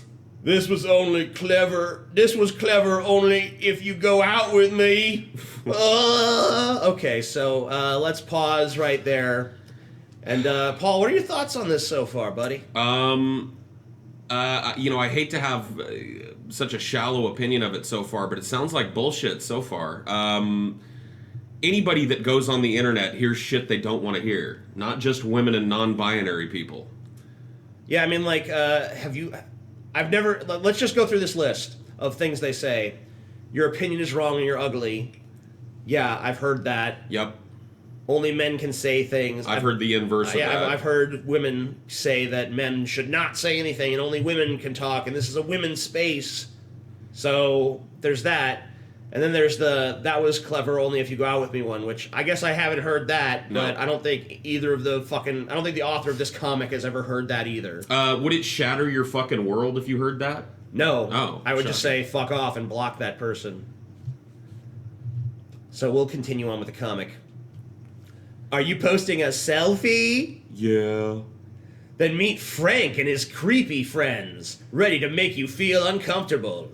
You are beautiful, but if you turn me down, you are what? You're ugly. What? Show more skin. Show less skin. You are beautiful, but if you turn me down, you are ugly? What kind of attempt at a pickup line is that? Like, if you really are hearing that, you're just hearing the worst pickup line ever. I mean, it's nothing against you. Hey, baby, you're beautiful, but if you turn me down, you're ugly. You're an ugly whore if you say no. I think what this is actually referring to is these guys that hit on a girl, but then when she rejects them, he has the whole sour grapes thing of like, oh, sure. Well, fuck you then, you ugly dyke bitch. You know? Yeah. Which, yeah, that guy's out there, but so are a million other types of assholes that we all have to fucking deal with on a daily basis. Is there anything I can do? Hold on. Is there anything that I can just do in peace on the internet? Sure, just watch the world burn. Don't say anything and look at kittens. Ba-da-dum-ba-dum-bum. What world does this comic take place in? It takes place in feminist land. Got it. Where this is what reality is like. But no, it goes on because this is remember, this is an article about how the comments on this comic actually prove this comic's merit. The message in the comic is clear. We all love the internet. It's a place we're happy to be. But the experience can be fraught when you account for how heavily policed women's opinions and physical appearance tend to be online. Whoop whoop! Fucking internet police! Yeah. How do you apply to this internet police department? Because I think I'd be a good internet cop. Give me your best internet cop. Excuse me, miss. You're not showing enough cleavage. You'd be way more attractive if you showed a little more up front. Maybe a little in the back, too. Let's see the dumper, baby. All right. Take care, citizen. And that's the law, right? That is, of course, the law of the internet. You can't disobey the internet Absolutely police. not. No, you dress the way we tell you to dress here, missy. Many recommended the post. As of this writing, it has over 200 likes. Woo! 200 whole likes? But in an ironic twist, a number of men, dun dun dun, decided to sound off in the comments and teach Karis a thing or two about what it's actually like here on the good old net. The good old net. So let's take a look at some of these comments. This is from a guy named Satcher Hod. You want to take this one, Paul? Sure. Consider that the reason you experience the internet in that fashion might have something to do with your expectation of it, the topic you try and push, and the way you go about criticizing or communicating your ideas. Beyond that, you need to realize that everyone is being confronted on the internet, unless, as you mentioned in the comic, they spend their time looking at kittens.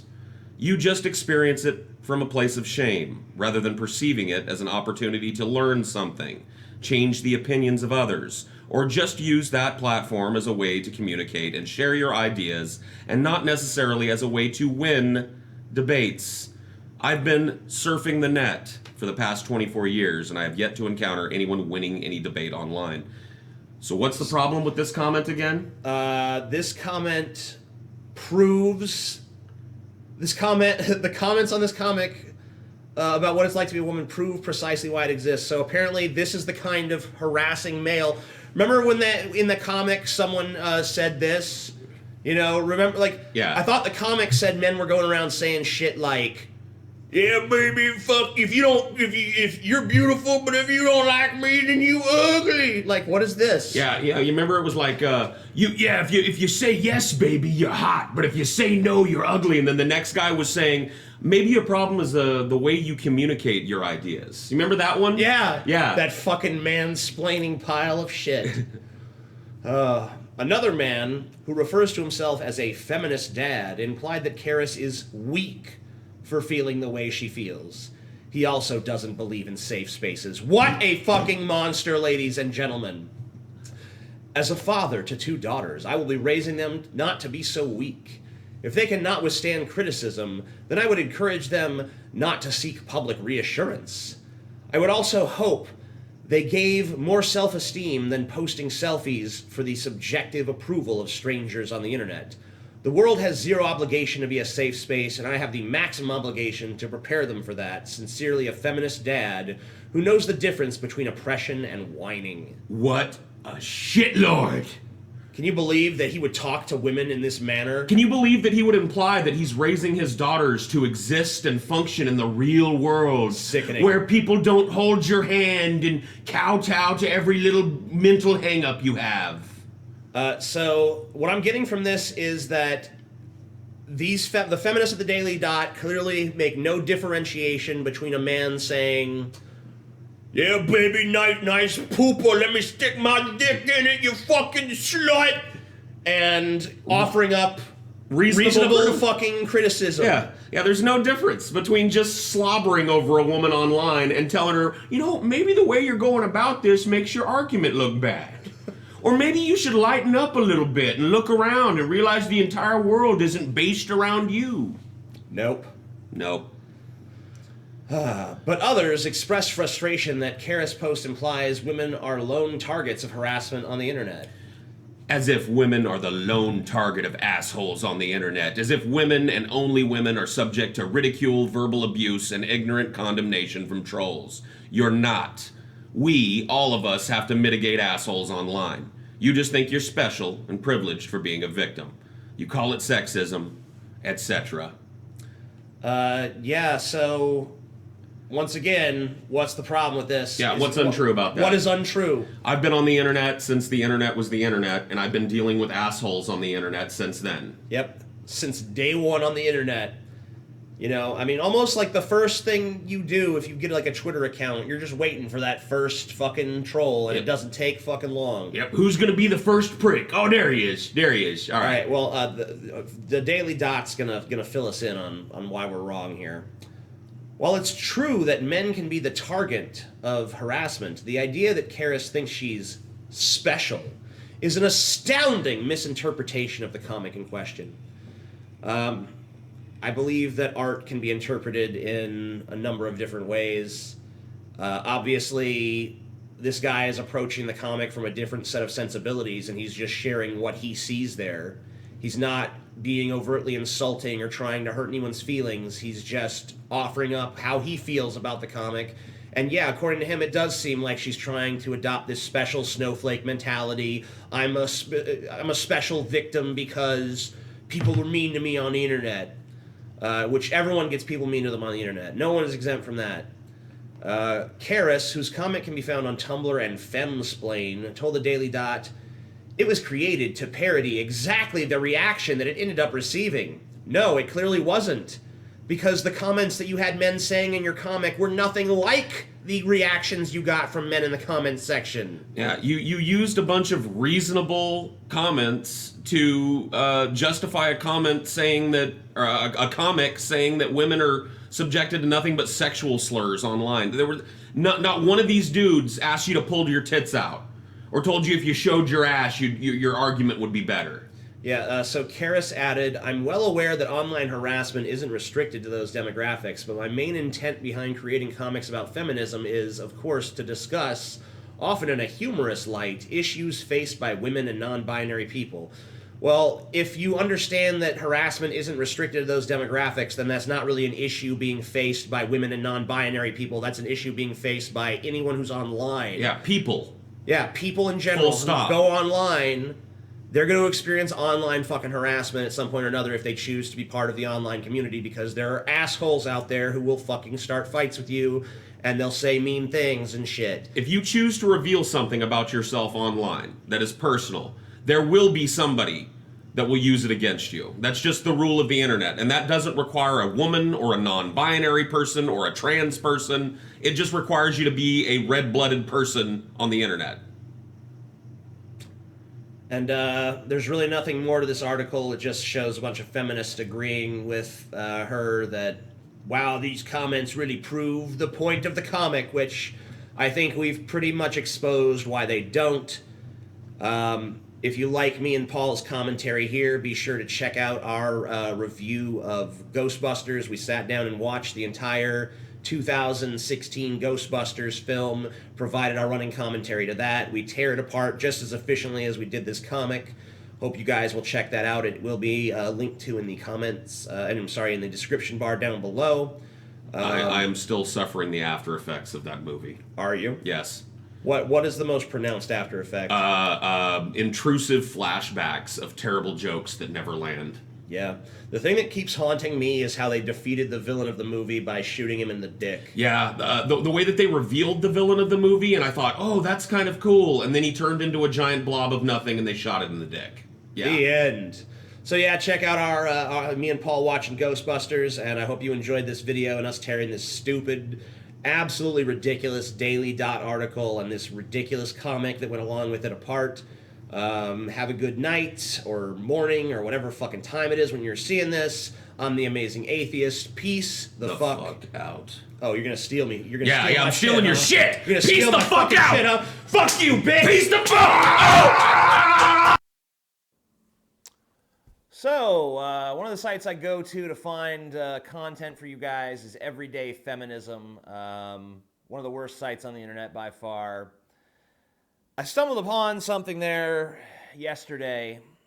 10 examples of media misrepresentation and the real-life consequences. So I'm going to read the introduction that they provide so that you guys have a better idea about what this is supposed to be, and then we'll talk a little bit about what it actually is. Content warning: suicide, ableism, anti-black violence, fat stigmatism. You know what? If you're on a feminist website, that's pretty much all the stuff they bitch about, so why do you even need a trigger warning? The trigger warning should just be on the site. Warning: we talk about things that trigger you here because we're a feminist site and that's all we got. It's just a movie. What's the big deal about misrepresentation in the media?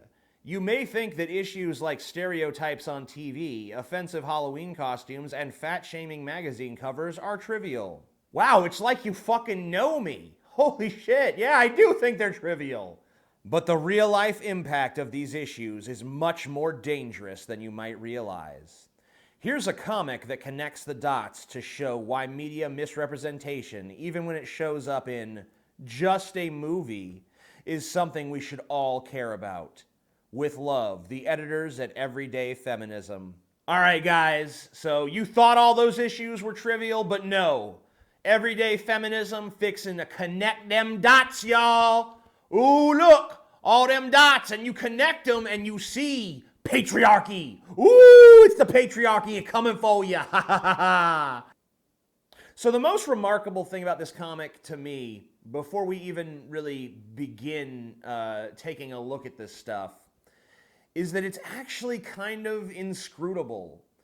A lot of the connections they're trying to make, you have to sit there and really think about it for like a minute or so. Like, what are they saying here? I'm not even sure what the fuck this is supposed to mean. So yeah, some of it's kind of puzzling, but I think I figured it all out, so let's get into it. So the first little entertainment and then the real-life consequences thing is it shows a magazine on a rack. It's called Fancy Magazine. I don't know if that's a real magazine or not, I really don't give a shit. And on the cover, there is a black person, well, really a green person, because black is not used in this comic. All POCs are green for some reason. Maybe it's because they're all secretly Martians. I don't know. So you see this POC on the magazine cover. but they're kind of whitewashed a little bit, you know? They're not the darkest black person. And then the real life consequence. Two people taking a selfie, and one of them's like, check out this filter, you look so good. And the other person's kind of like, I don't know, I look whitewashed. I look washed out. Yeah, so that's the first one. Do you get it? What they're saying is that because there was a lighter-skinned, dark person on a magazine cover, or possibly someone who was photoshopped to look lighter than their skin tone actually is, that's why your fucking Instagram has all those crazy filters. You know, those two things, you know those aren't connected at all, right? Like the filters on your fucking camera, I mean, yeah, maybe there do exist filters to look lighter skinned, but that's because people want that. And it's not because of racism, it's just because, hey, you know, we all have problems with the way we fucking look. There's plenty of white people who want to go to the fucking tanning salon and get darker. Is that because magazines make being dark seem so awesome? No, people just get ideas in their head like, ooh, my skin should be this shade instead of this shade. Or, you know, my nose shouldn't have so much fucking blackheads on it. Oh, all these fucking pores, oh, they're all gunked up. Or, oh, my eyelashes are too fucking short or too long. Or my eyebrows are too bushy or too thin. Or my lips are too big or too small. People have insecurities. Insecurities weren't created by the fucking magazine industry, assholes. And yeah, those Instagram filters, there's ones that'll make your face look darker. There's ones that'll make the shadows look darker. There's all kinds of crazy fucking photo filters out there. They don't exist solely to fucking, you know, accommodate some fucking racist white agenda like, oh yeah, let's give the black people this fucking filter that makes them look lighter. Because then we're tacitly saying to them, ha ha ha ha, you're not white enough. Ha! Fuck you, black America. Use this fucking photo filter to look white. Give me a fucking break. It's not how it works. It's not how it's happening. Here's an even more confusing one. This is number 2. There's a guy, and he's holding the hand of someone on a deathbed, and the machine is making the little beep, flatline, dead. And they're sobbing. And then the next panel is, but you can't like boys. You'll die. And it's a child who I guess is looking up at an adult and saying this. So I guess what they're saying is they're inferring that the person from the first panel is a gay guy holding the hand of his gay lover who probably, I don't know, died of AIDS or some shit. And it's not even clear. You can't even see the other person. You don't know their fucking gender. But yeah, they're saying that because like you might see a TV movie where some gay dude dies of AIDS and their boyfriend has like, oh no, kids are gonna see that and then they're gonna be like, all gay people are gonna die of AIDS. You know what? The problem there is not the depiction of a gay person dying on their deathbed. Because guess what?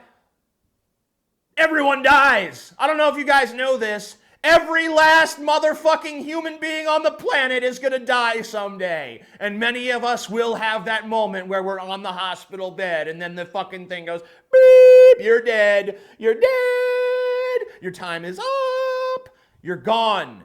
Okay? You can show a straight person having that happen to them, but if you show a gay person having that happen to them, it's some sort of fucking problematic thing, and kids are gonna see it and be like, oh no! If my daddy is gay, then he's gonna die! Your dad's gonna die anyway. And by the way, that's a stupid fucking kid you got. If your kid is so fucking stupid that they see one gay person die in a movie and assume that that is the fate of all gay people, well, they're right because it's the fate of all people. But if they think that gay people especially are singled out for death because they saw that in a fucking movie, your kid's a fucking retard. Your kid's a fucking retard.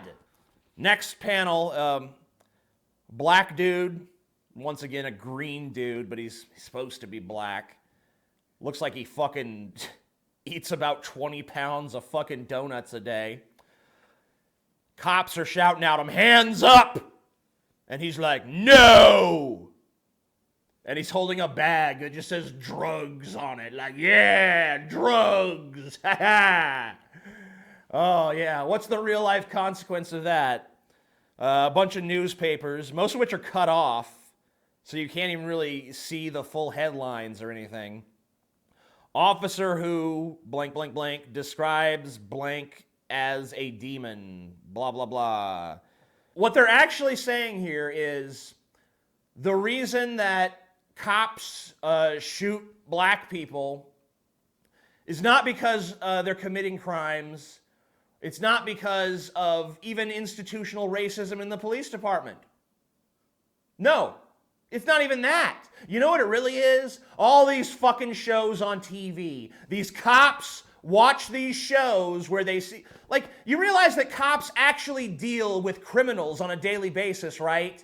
They're not getting their fucking idea of what a criminal is like from watching TV. They're getting their idea of what a criminal is like by actually dealing with fucking criminals on a daily goddamn basis! Are you fucking shitting me? So here's the next one. There's a magazine and it says the obesity epidemic goes global, and there's a fucking fat tub of shit standing on the globe, and the globe is actually like yielding to his weight, you know, like this person's so fucking fat the earth itself fucking becomes convex when they're standing upon it. Okay? Or is it concave? Whatever. I always get those confused. So, the next panel is a woman at her doctor, and the doctor said, losing weight should lower your blood pressure, then we'll see how your headaches are doing. And she says, okay. And there's an arrow pointing to her head that says, actually a blood clot. Do you think that doctors, when they tell their patients to lose weight, do you think that's based on the mountains of medical evidence that suggests that obesity is unhealthy, that doctors have access to? Or do you think it's because the doctor saw a magazine cover that said, hey, obesity epidemic? Well, whoa, I never knew about this. Next time I get a fat patient, I'm just going to blame whatever ailment they have on being fat. You know, and yeah, it is perfectly possible for this scenario to play out, by the way. It is perfectly possible for a fat person to go into a doctor and the doctor to say your headaches are probably because you're fat. And it turns out that's not the real reason. But guess what? That's a more likely reason than a fucking blood clot in your head. Do you really want a doctor that if you go in complaining of headaches, the first thing they assume is blood clot? That's a waste of time for 99% of fucking patients who go in complaining of headaches. That's why the doctor said lose the weight, get the blood pressure down, and then we'll see if that changes the situation with your headaches. And if it doesn't, then we'll look into other things. Do you really think doctors are sitting around looking at fucking magazine covers like, oh, so this is what's unhealthy? It wasn't their fucking years of medical training or anything like that. It was a fucking magazine cover. God. What world do you live in? This is connecting the dots? You haven't connected shit. The chasm between these fucking dots is incredible. It's bigger than the fucking Grand Canyon. Long-wise, motherfucker. That's the fucking chasm that exists between the two dots. You didn't connect them. Oh, look, a magazine cover saying that there's an obesity problem in our country. That's why doctors are acting this way. Has nothing to do with their medical training. This one is I don't know, this one might be my favorite here. So there's a costume rack It's around Halloween time, and this is the display for this costume, and it says, spooky, terrorist costume. Is spooky really the word for a terrorist? Man, these terrorists, they're spooky, aren't they? They're kind of spooky. Ooh, I am a terrorist. You know, no. Dracula is spooky. Terrorists are terrifying. Because guess what? They're fucking real. Haha. But okay, that's not even the point. What is this? What scenario is this sale of this costume going to lead to? Mosque burned on anniversary of 9/11, day before Islamic holiday.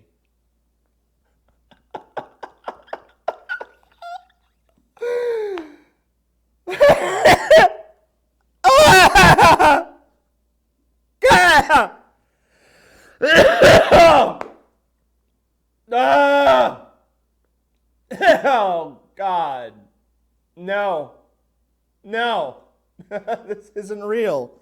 This has got to be bullshit, right? There's no way they're this stupid. There's no fucking way. Okay, so some fucking crazy dude is like, I'm going to burn down a mosque. Okay? Why did they do it?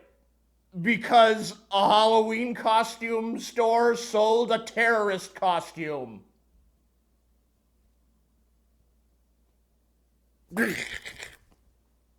Those don't fit. Those pieces don't fit together, all right?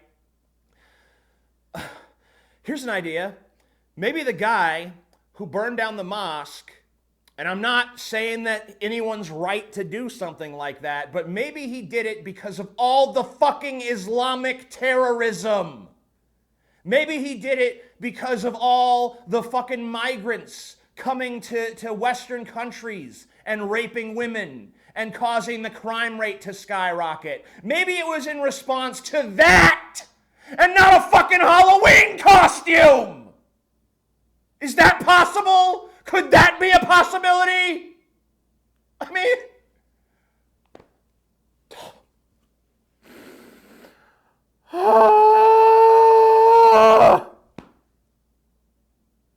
are you shitting me? Are you fucking shitting me right now? Please tell me that this is a fucking parody. Please tell me that everyday feminism is just the most elaborate fucking Poe ever. I'm begging you to fucking tell me that. Because this is hideous. These people look at this comic and say, yep, nailed it. I don't even know how to be that delusional. I've often said that feminism is a religion. This is fucking proof. Because only religious logic could lead someone to believe such fucking erroneous conclusions. Only religious logic could lead someone to fucking say that the reason a fucking mosque was burned down was because of a fucking Halloween costume. That's religious thinking. That's gibberish thinking. That's like saying that, what's the difference between that and saying that if I pray, my prayers will be answered? What's the difference between that and saying that, if I throw salt over my shoulder, that's going to cancel out some magic bad luck I got from spilling the salt? How is that anything but superstition? How is that anything but complete insanity? There's more. We're only halfway through. We're only halfway fucking through. So, the next comic, this is a scene from Mrs. Doubtfire, basically. It's supposed to be Robin Williams, I guess. And he's revealed. And they're like, Dad? Yeah, it was Mrs. Doubtfire was your daddy all along. What is this going to lead to? Two people talking about a job position. Gary and Maria are out. What about Natasha? What, Mrs. Doubtfire? We couldn't have that at the front desk. This is the one that perplexed me the most. This is the one I had to sit and think about, like, what the fuck are they even trying to say here the longest? But I finally figured it out. What they're saying is that because of movies like Mrs. Doubtfire, transgender people are taken less seriously. That's right. The reason that this fucking bank or whatever doesn't want to hire a transgender person is because Mrs. Doubtfire. Yeah. The bank person saw Mrs. Doubtfire and they're like, oh, I see. All these trannies are just dressing up like women for, so they could see their kids or something. So fuck them. What? What is the connection between Mrs. Doubtfire and a fucking business not hiring a trans person? What is the connection? Oh yeah, I remember. Nothing! Fucking goddamn nothing! There's no fucking connection. This one just pisses me off. They all piss me off, I guess, but a miracle. Baby hears mother for the first time. And we've all seen the videos and stuff where, they got the little deaf baby, gets the cochlear implants, then it hears its mother for the first time and it smiles. Yeah, that's apparently not something that we should look at or indulge in any way, because this deaf Muslim girl will then get a text that says, but why wouldn't you want an implant? You could hear again. Well, holy fuck, what a dark dystopian future. None of us should find it inspirational or cute or heartwarming or anything that, a deaf child could hear its mother's voice for the first time. The emotional impact of that moment, we should just fucking disregard it, because somewhere down the line, someone's going to confront a deaf person and say, why wouldn't you want that? And then that person's going to have to roll their eyes and be like, bleh. Oh yeah, here's the problem with that. Isn't that a valid fucking question? If you're deaf and you have the ability to get an implant that'll make you hear, yeah, why wouldn't you want that, retard? You know what it is? I don't know how many of you guys are aware of this, but there's actually like a deaf supremacist community. That actually, if you're deaf and you get a cochlear implant, other people who are deaf will look down on you for that. Like, how dare you join the ranks of the hearers? That's probably not what they call us, but it's basically like that. Retarded shit. Yeah, I'm proud I can't hear. Me lacking the ability to hear things means I'm part of a superior race. If you believe that, then deafness is the least of your fucking problems, retard. Yeah. And if you don't want to get a cochlear implant, that's your fucking choice. But guess what? If people ask you the very valid question, why not? That's not because... that's not even because of that article, for fuck's sake. It's not even because of the fucking baby who could hear for the first time and smiled. It's because... it's inconceivable to think that someone who can't hear wouldn't want to hear. You're missing out on so much by not being able to hear. It's not ableist. It's not fucking ableist to say, yeah, hearing is better than not being able to hear. Walking is better than not being able to walk. Being able to talk is better than not being able to talk. Well, maybe in the case of these SJWs, that is actually reversed. But my point stands. All right, here's the next one. I sacrificed everything for her. I had dreams of a happy family, but then my husband left. And underneath, cut off for some reason. Why are you cutting off relevant information in your comic, by the way? What is this shit where you're gonna like cut shit off? Like, you designed the comic, you laid out the fucking thing. You can make sure that shit's not cut off that's relevant.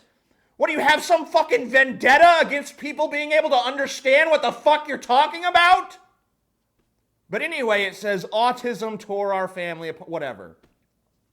So because someone reported on how autism tore a family apart, guess what that's responsible for? Mother arrested for death of autistic son. Yeah, because some fucking newspaper or magazine or TV show decided to cover the story of some people's lives who were messed up by autism. That's responsible for the mother killing her autistic son.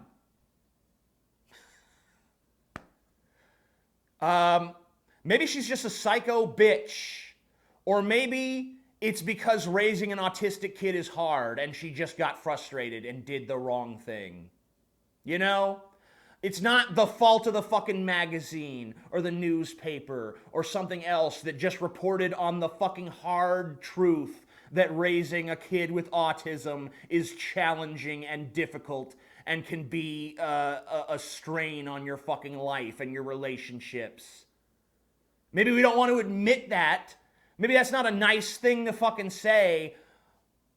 But in the words of Audrey 2, but it's true, isn't it? Yes, it's fucking true. You're saying that reporting the truth leads to bad stuff. Well, you know what? If reporting the truth does lead to bad stuff, then so fucking be it. Because the truth takes precedence over your need to micromanage the fucking world. Nancy, please. Wait, Nancy? That's supposed to be a woman? Oh, I guess I shouldn't assume her gender. You don't want to hurt yourself. It's just the borderline talking. You don't know me! And then there's some people, it looks like they're in a hospital. And one of the orderlies is saying, she's so unreasonable, I bet she's borderline. Well, where are they? Are they in a mental ward? Maybe she is borderline. It seems like if you're in that setting, then yeah, that'd be something you could actually diagnose, right? What is this? So the reason that like psychiatrists and psychologists and shit diagnose people with borderline personality disorders because they saw a fucking retarded fucking TV show where some fucking melodramatic faggot is like, you don't fucking know me. They're like, yep, that's what my patients got. Fuck my medical training. I'm gonna go off what I saw on fucking TV. What? What are you fucking talk? What are you? Let me just calm down for a second. What the fuck are you talking about? Seriously, what are you talking about? What is this?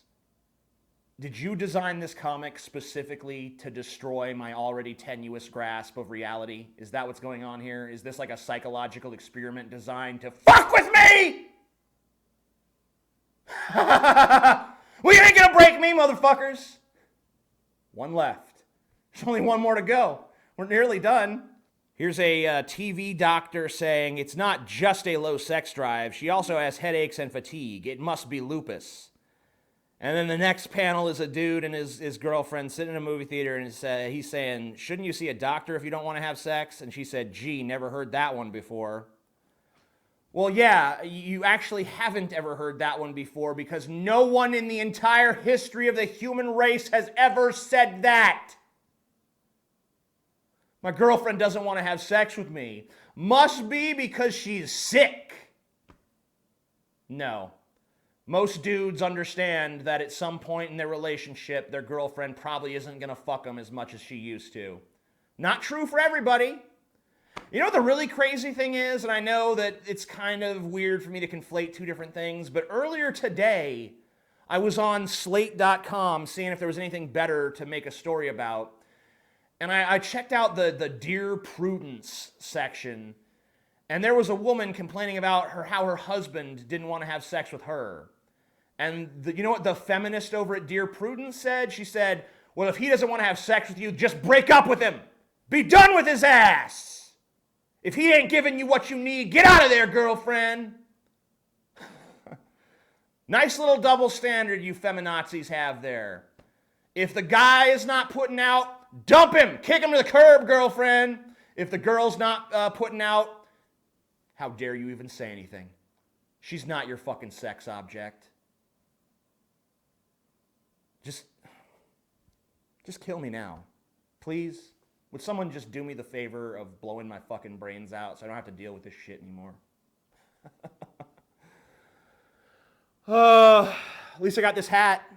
Scotty gave me this for Christmas. What do you think? Does it look stupid? I like it. Anyway, I'm the Amazing Atheist. Peace the fuck out. And just, you know, I heard that there's a super volcano in Italy that might blow up and kill a bunch of people. And after reading this comic, good.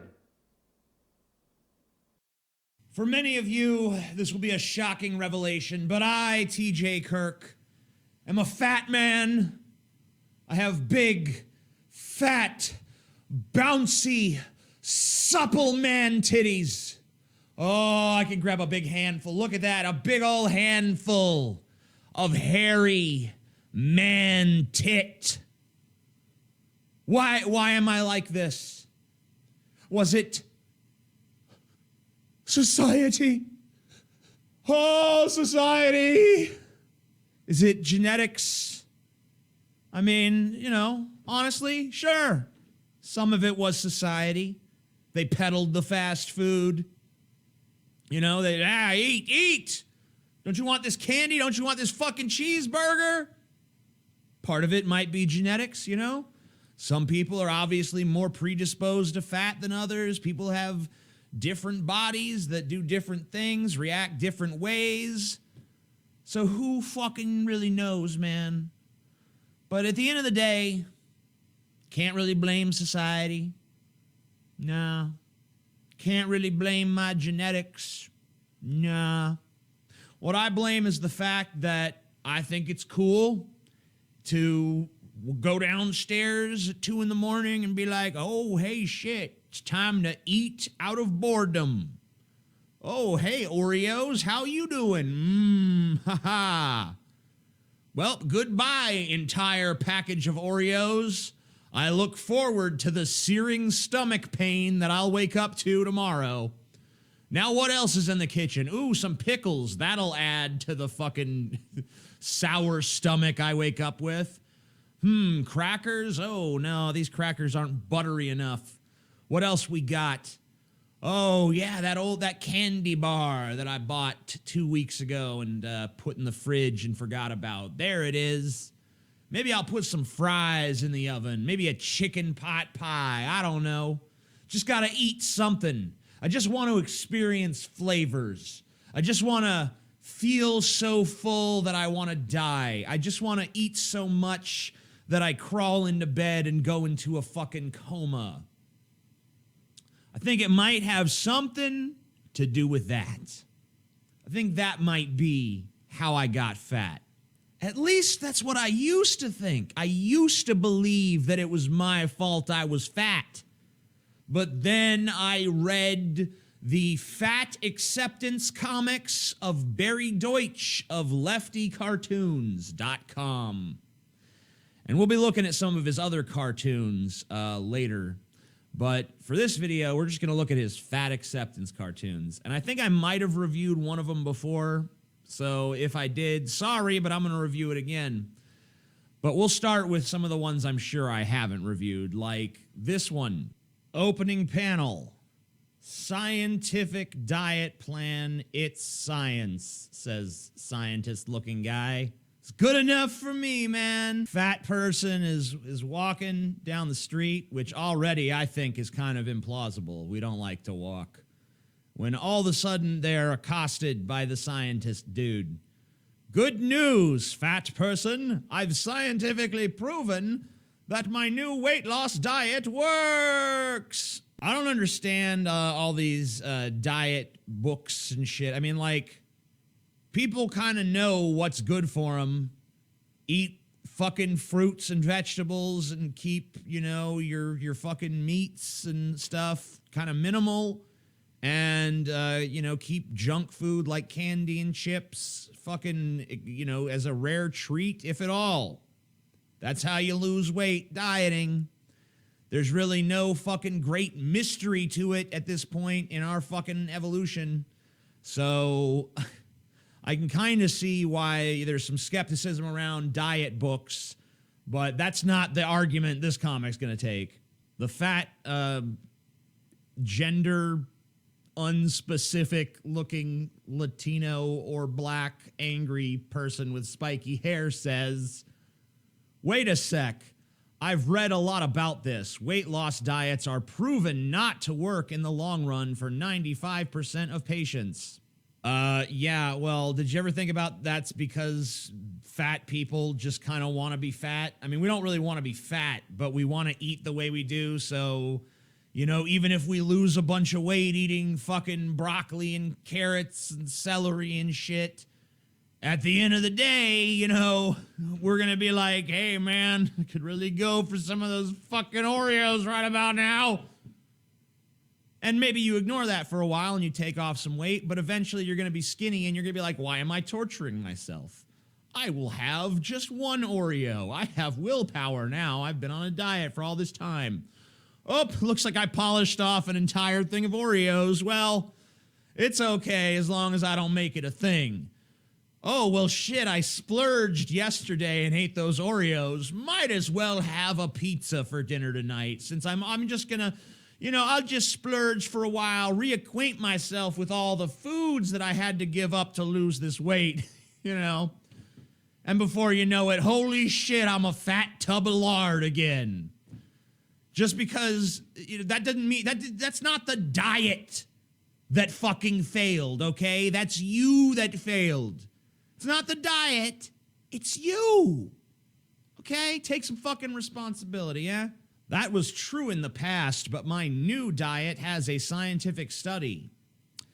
Now there's no excuse for anyone to remain fat.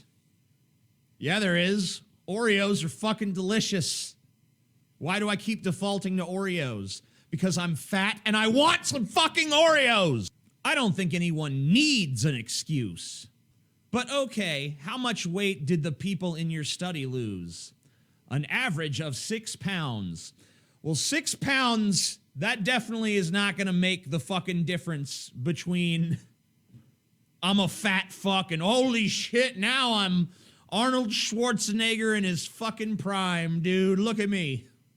Rippling muscle, 0% body fat anywhere. Couldn't pinch a fucking millimeter of fat on this fucking rock hard body.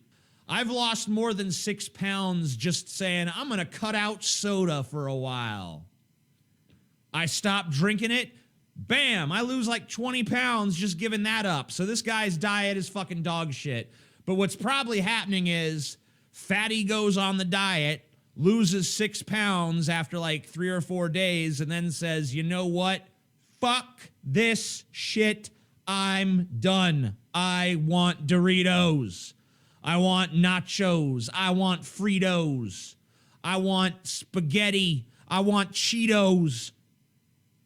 Yeah. Uh-huh. And for how long? Subjects kept the weight off for almost 1 year. What kind of weird fucking diet is this? What kind of diet is this crazy fuck peddling?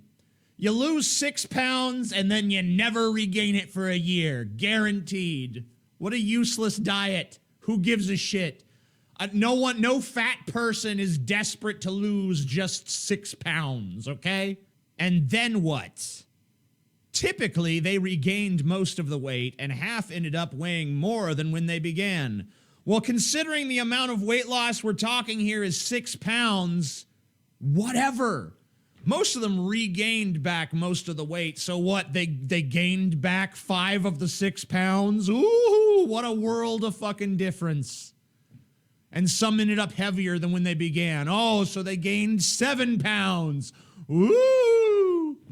Once again, who gives a shit? When you're fat, when you're a fucking fat fuck, 5 or 6 pounds, like I'll oscillate that much. Just on, you know, like at times when I'm actually weighing myself regularly, I bounce between 300 and 310 constantly. So that's nothing to me. That's nothing. That's within the margin of normality. I might weigh 308 one day, 300 the next, 307 the next, 310 the next, 306 the next, 303 the next. It fucking bounces around in that range like a ping pong ball. So what the fuck is 6 pounds to me? Nothing. Fucking goddamn nothing. 6 pounds for a year and then it comes back? Who could that benefit? And he's like, well, and then it cuts to his science diet book, bestseller. Oh, he's making money. Oh, that greedy fuck. Oh, he's making so much money.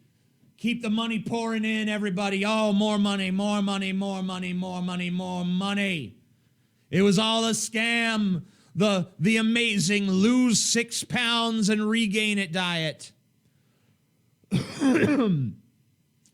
Look, I have my own set of grievances with bullshit fad diets, and every time I've ever made a public announcement that I'm going to try to lose some weight, I always get sent a bunch of shitty fad diets from fucking self-appointed health experts across the internet. Dude, you should try the paleo diet, man. Eat like a caveman. And you'll be like, well, I mean, people in the Paleolithic era lived all over the world and had different diets based on their region. And, you know, human beings have survived on a plethora of diets across the globe. And, you know, this diet isn't even scientifically representative of what people actually ate during the Paleolithic era. But still, man, it works. It fucking works, dude. Or they'll fucking peddle Atkins or South Beach or some fucking bull. You just got to cut out carbs, or you just got to eat nothing but steak. You got to get on the fucking potato diet. Eat nothing but potatoes for 2 weeks. Whatever. These fucking fad diets. All you have to do if you want to lose weight is just eat fucking fruits and vegetables as the staple of your fucking diet. And all the other shit should be eaten in smaller measure, and the stuff you know is really bad, like cookies and Oreos and pizza and stuff like that, should be a rare treat, or you shouldn't eat it at all. And if you want to complain, oh, well, that person eats whatever they want and they're skinny. Well, sorry, that wasn't something designed by man. That wasn't something that was decided by society. That person just happens to have a faster fucking metabolism. Yours is slow, like a fucking sloth. Sucks to be you, but if you want to be skinny, that's how you have to eat. And if you do that, you will lose weight.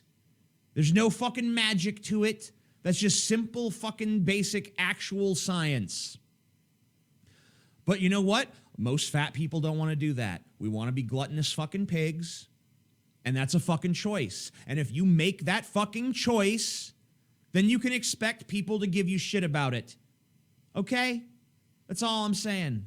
This next comic is called The Fat Whisperer. The Fat Whisperer. The Fat Whisperer.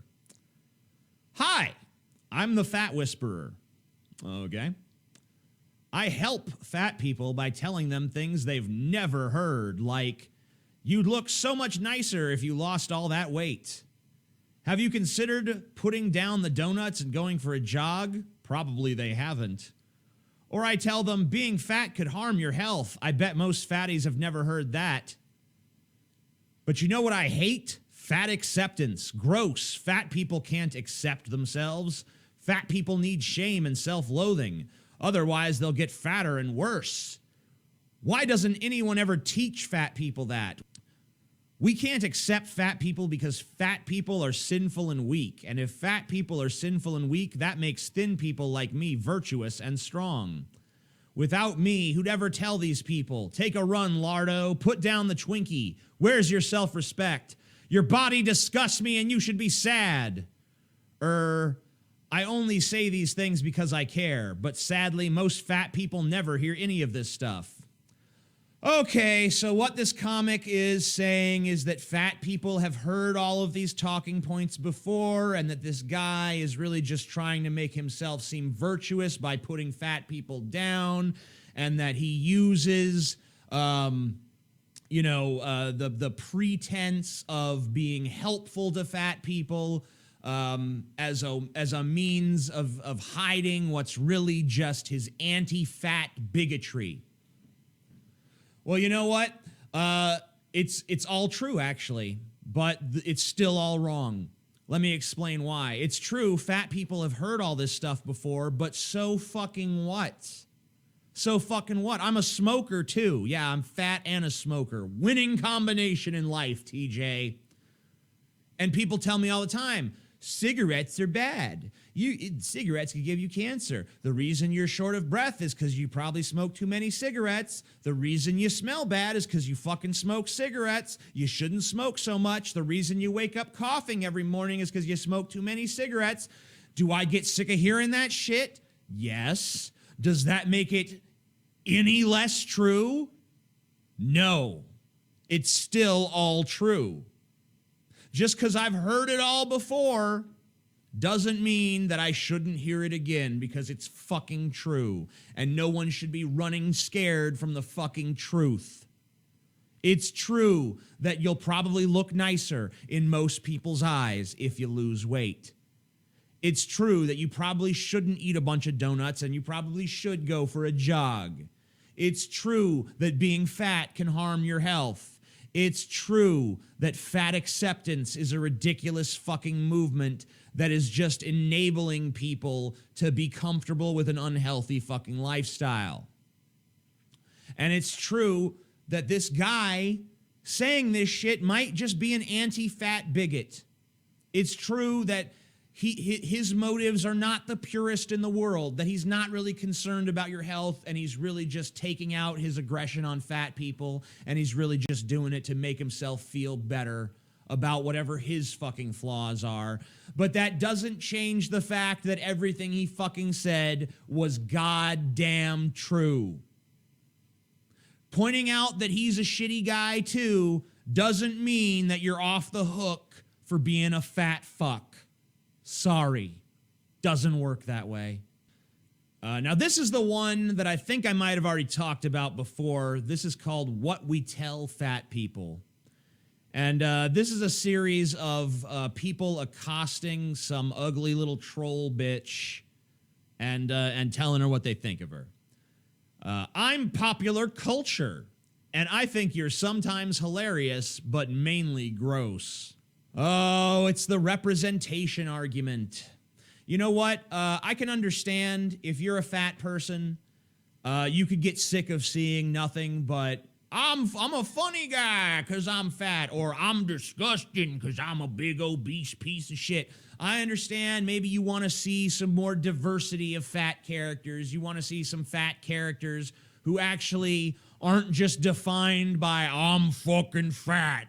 But you know what? Why are you taking your fucking cues in life, taking your self-worth from popular goddamn culture? And you know why fat people are depicted that way? Because a lot of times, a lot of people out there in the world, sorry, they think fat's disgusting. They do. And it's not because popular culture told them to. It's because that's not a normal fucking body type, and you have a bunch of excess weight hanging off your body. And it doesn't look aesthetically pleasing, and it's not the fucking body type that people have evolved to find attractive. Because if you go back to most of our history, back in the hunter-gatherer days, there weren't a bunch of big, fat, lazy fucks hanging out back then. Pretty much everyone was skinny because food was scarce, and you had to work your ass off to find it. I'm your workplace, and we all think you're lazy and stupid, and we pay you less. Why are you blaming the fat for them thinking she's stupid and lazy? Maybe she's a stupid, lazy bitch. I'm the government, and I think you're a problem that needs to be fixed. No, obesity is a problem that needs to be fixed. Saying that obesity is a problem that needs to be fixed and fat people are a problem that needs to be fixed are not the same thing. No one should be taking that as a personal indictment. Once again, I smoke cigarettes. I understand that society is like, man, we need to do something about the problem of smoking. I don't take that as a personal fucking slight unless someone says we need to ban cigarettes. But no one in America is talking about banning cigarettes, just like no one in America is talking about banning McDonald's or banning Oreos. When they start talking about that, then maybe you have a fucking point here. Because then it's into fucking, hey, you're tampering with my personal fucking freedoms. I'm smart people in the newspaper, and I'm concerned you're ruining our economy. How the fuck would fat people be ruining our economy? Holy shit. I mean, you'd think they'd be the ultimate consumers because they do nothing but consume constantly. Consume. Someone's got to pay for all that food. I would say fat people are doing the economy a goddamn favor. I'm your doctor, and to tell you the truth, you disgust me. Wow. So your doctor being concerned for your health and the many risk factors associated with obesity is now the equivalent of them just being, you're disgusting. So when a morbidly obese person goes to their doctor should ignore the mountains of scientific evidence that say that obesity is bad for health, the one thing that their profession is dedicated to fucking preserving. The doctor should just ignore that and say, you're fine. Oh, what's your blood pressure? Holy shit. Well, it's 752 over 348, but you're fine. Oh, what's your triglyceride level? 6,000. Okay, well, you know, some people just have different lifestyles. You have a great day. Here's a coupon for some fucking ice cream, you fat tub of shit. I'm your self-image, and I want to puke every time I see a mirror. Oh, yeah. And let me guess. That's society's fault. Oh, society, you bastard. You fucking bastard. Hi, I'm the Fats Rights Movement, and I think you're awesome. Don't listen to her. She just wants to hurt you, you fat freak. Okay, Barry Deutsch, I know you're never going to watch my video because typically people like you don't listen to any sort of criticism whatsoever. But let me tell you a little story that my father used to tell me. And I've told it before, so maybe some of you heard it. But there's a little bird, okay? Little bird. And he waited too long to fly south for the winter. And as he was flying, trying to get down south, cold snap hit, froze his wings right in the air, and he plummeted to the earth. As he lay there on the ground, freezing to death, a cow came along and took a big shit right on top of him. Okay? But the shit was warm, and it thawed the little bird out. And he was content to just sit there in that shit like, oh, the shit was his salvation. But then along came a cat and dug the little bird out of the shit and ate him. And what's the moral of this story? Not everyone who shits on you is your enemy. And not everyone who gets you out of shit is your friend. You have a fucking unhealthy lifestyle, and so do I. And I choose to be that way, and you can choose to be that way too. That's the wonderful thing about fucking freedom. We can all choose to have horrible character faults. We can all choose to do things that are bad for us. But that doesn't mean that society is wrong when it tells us about ourselves, and it doesn't mean that if someone comes along and says, you're great the way you are, that they're your friend. They're not your friend. They're an enabler of your shitty fucking lifestyle. That's what they are. That's how they should be perceived. Okay? So, Barry, I'm going to take a look at some more of your comics pretty soon. But these ones were awful. I'm TJ Kirk. Peace the fuck out.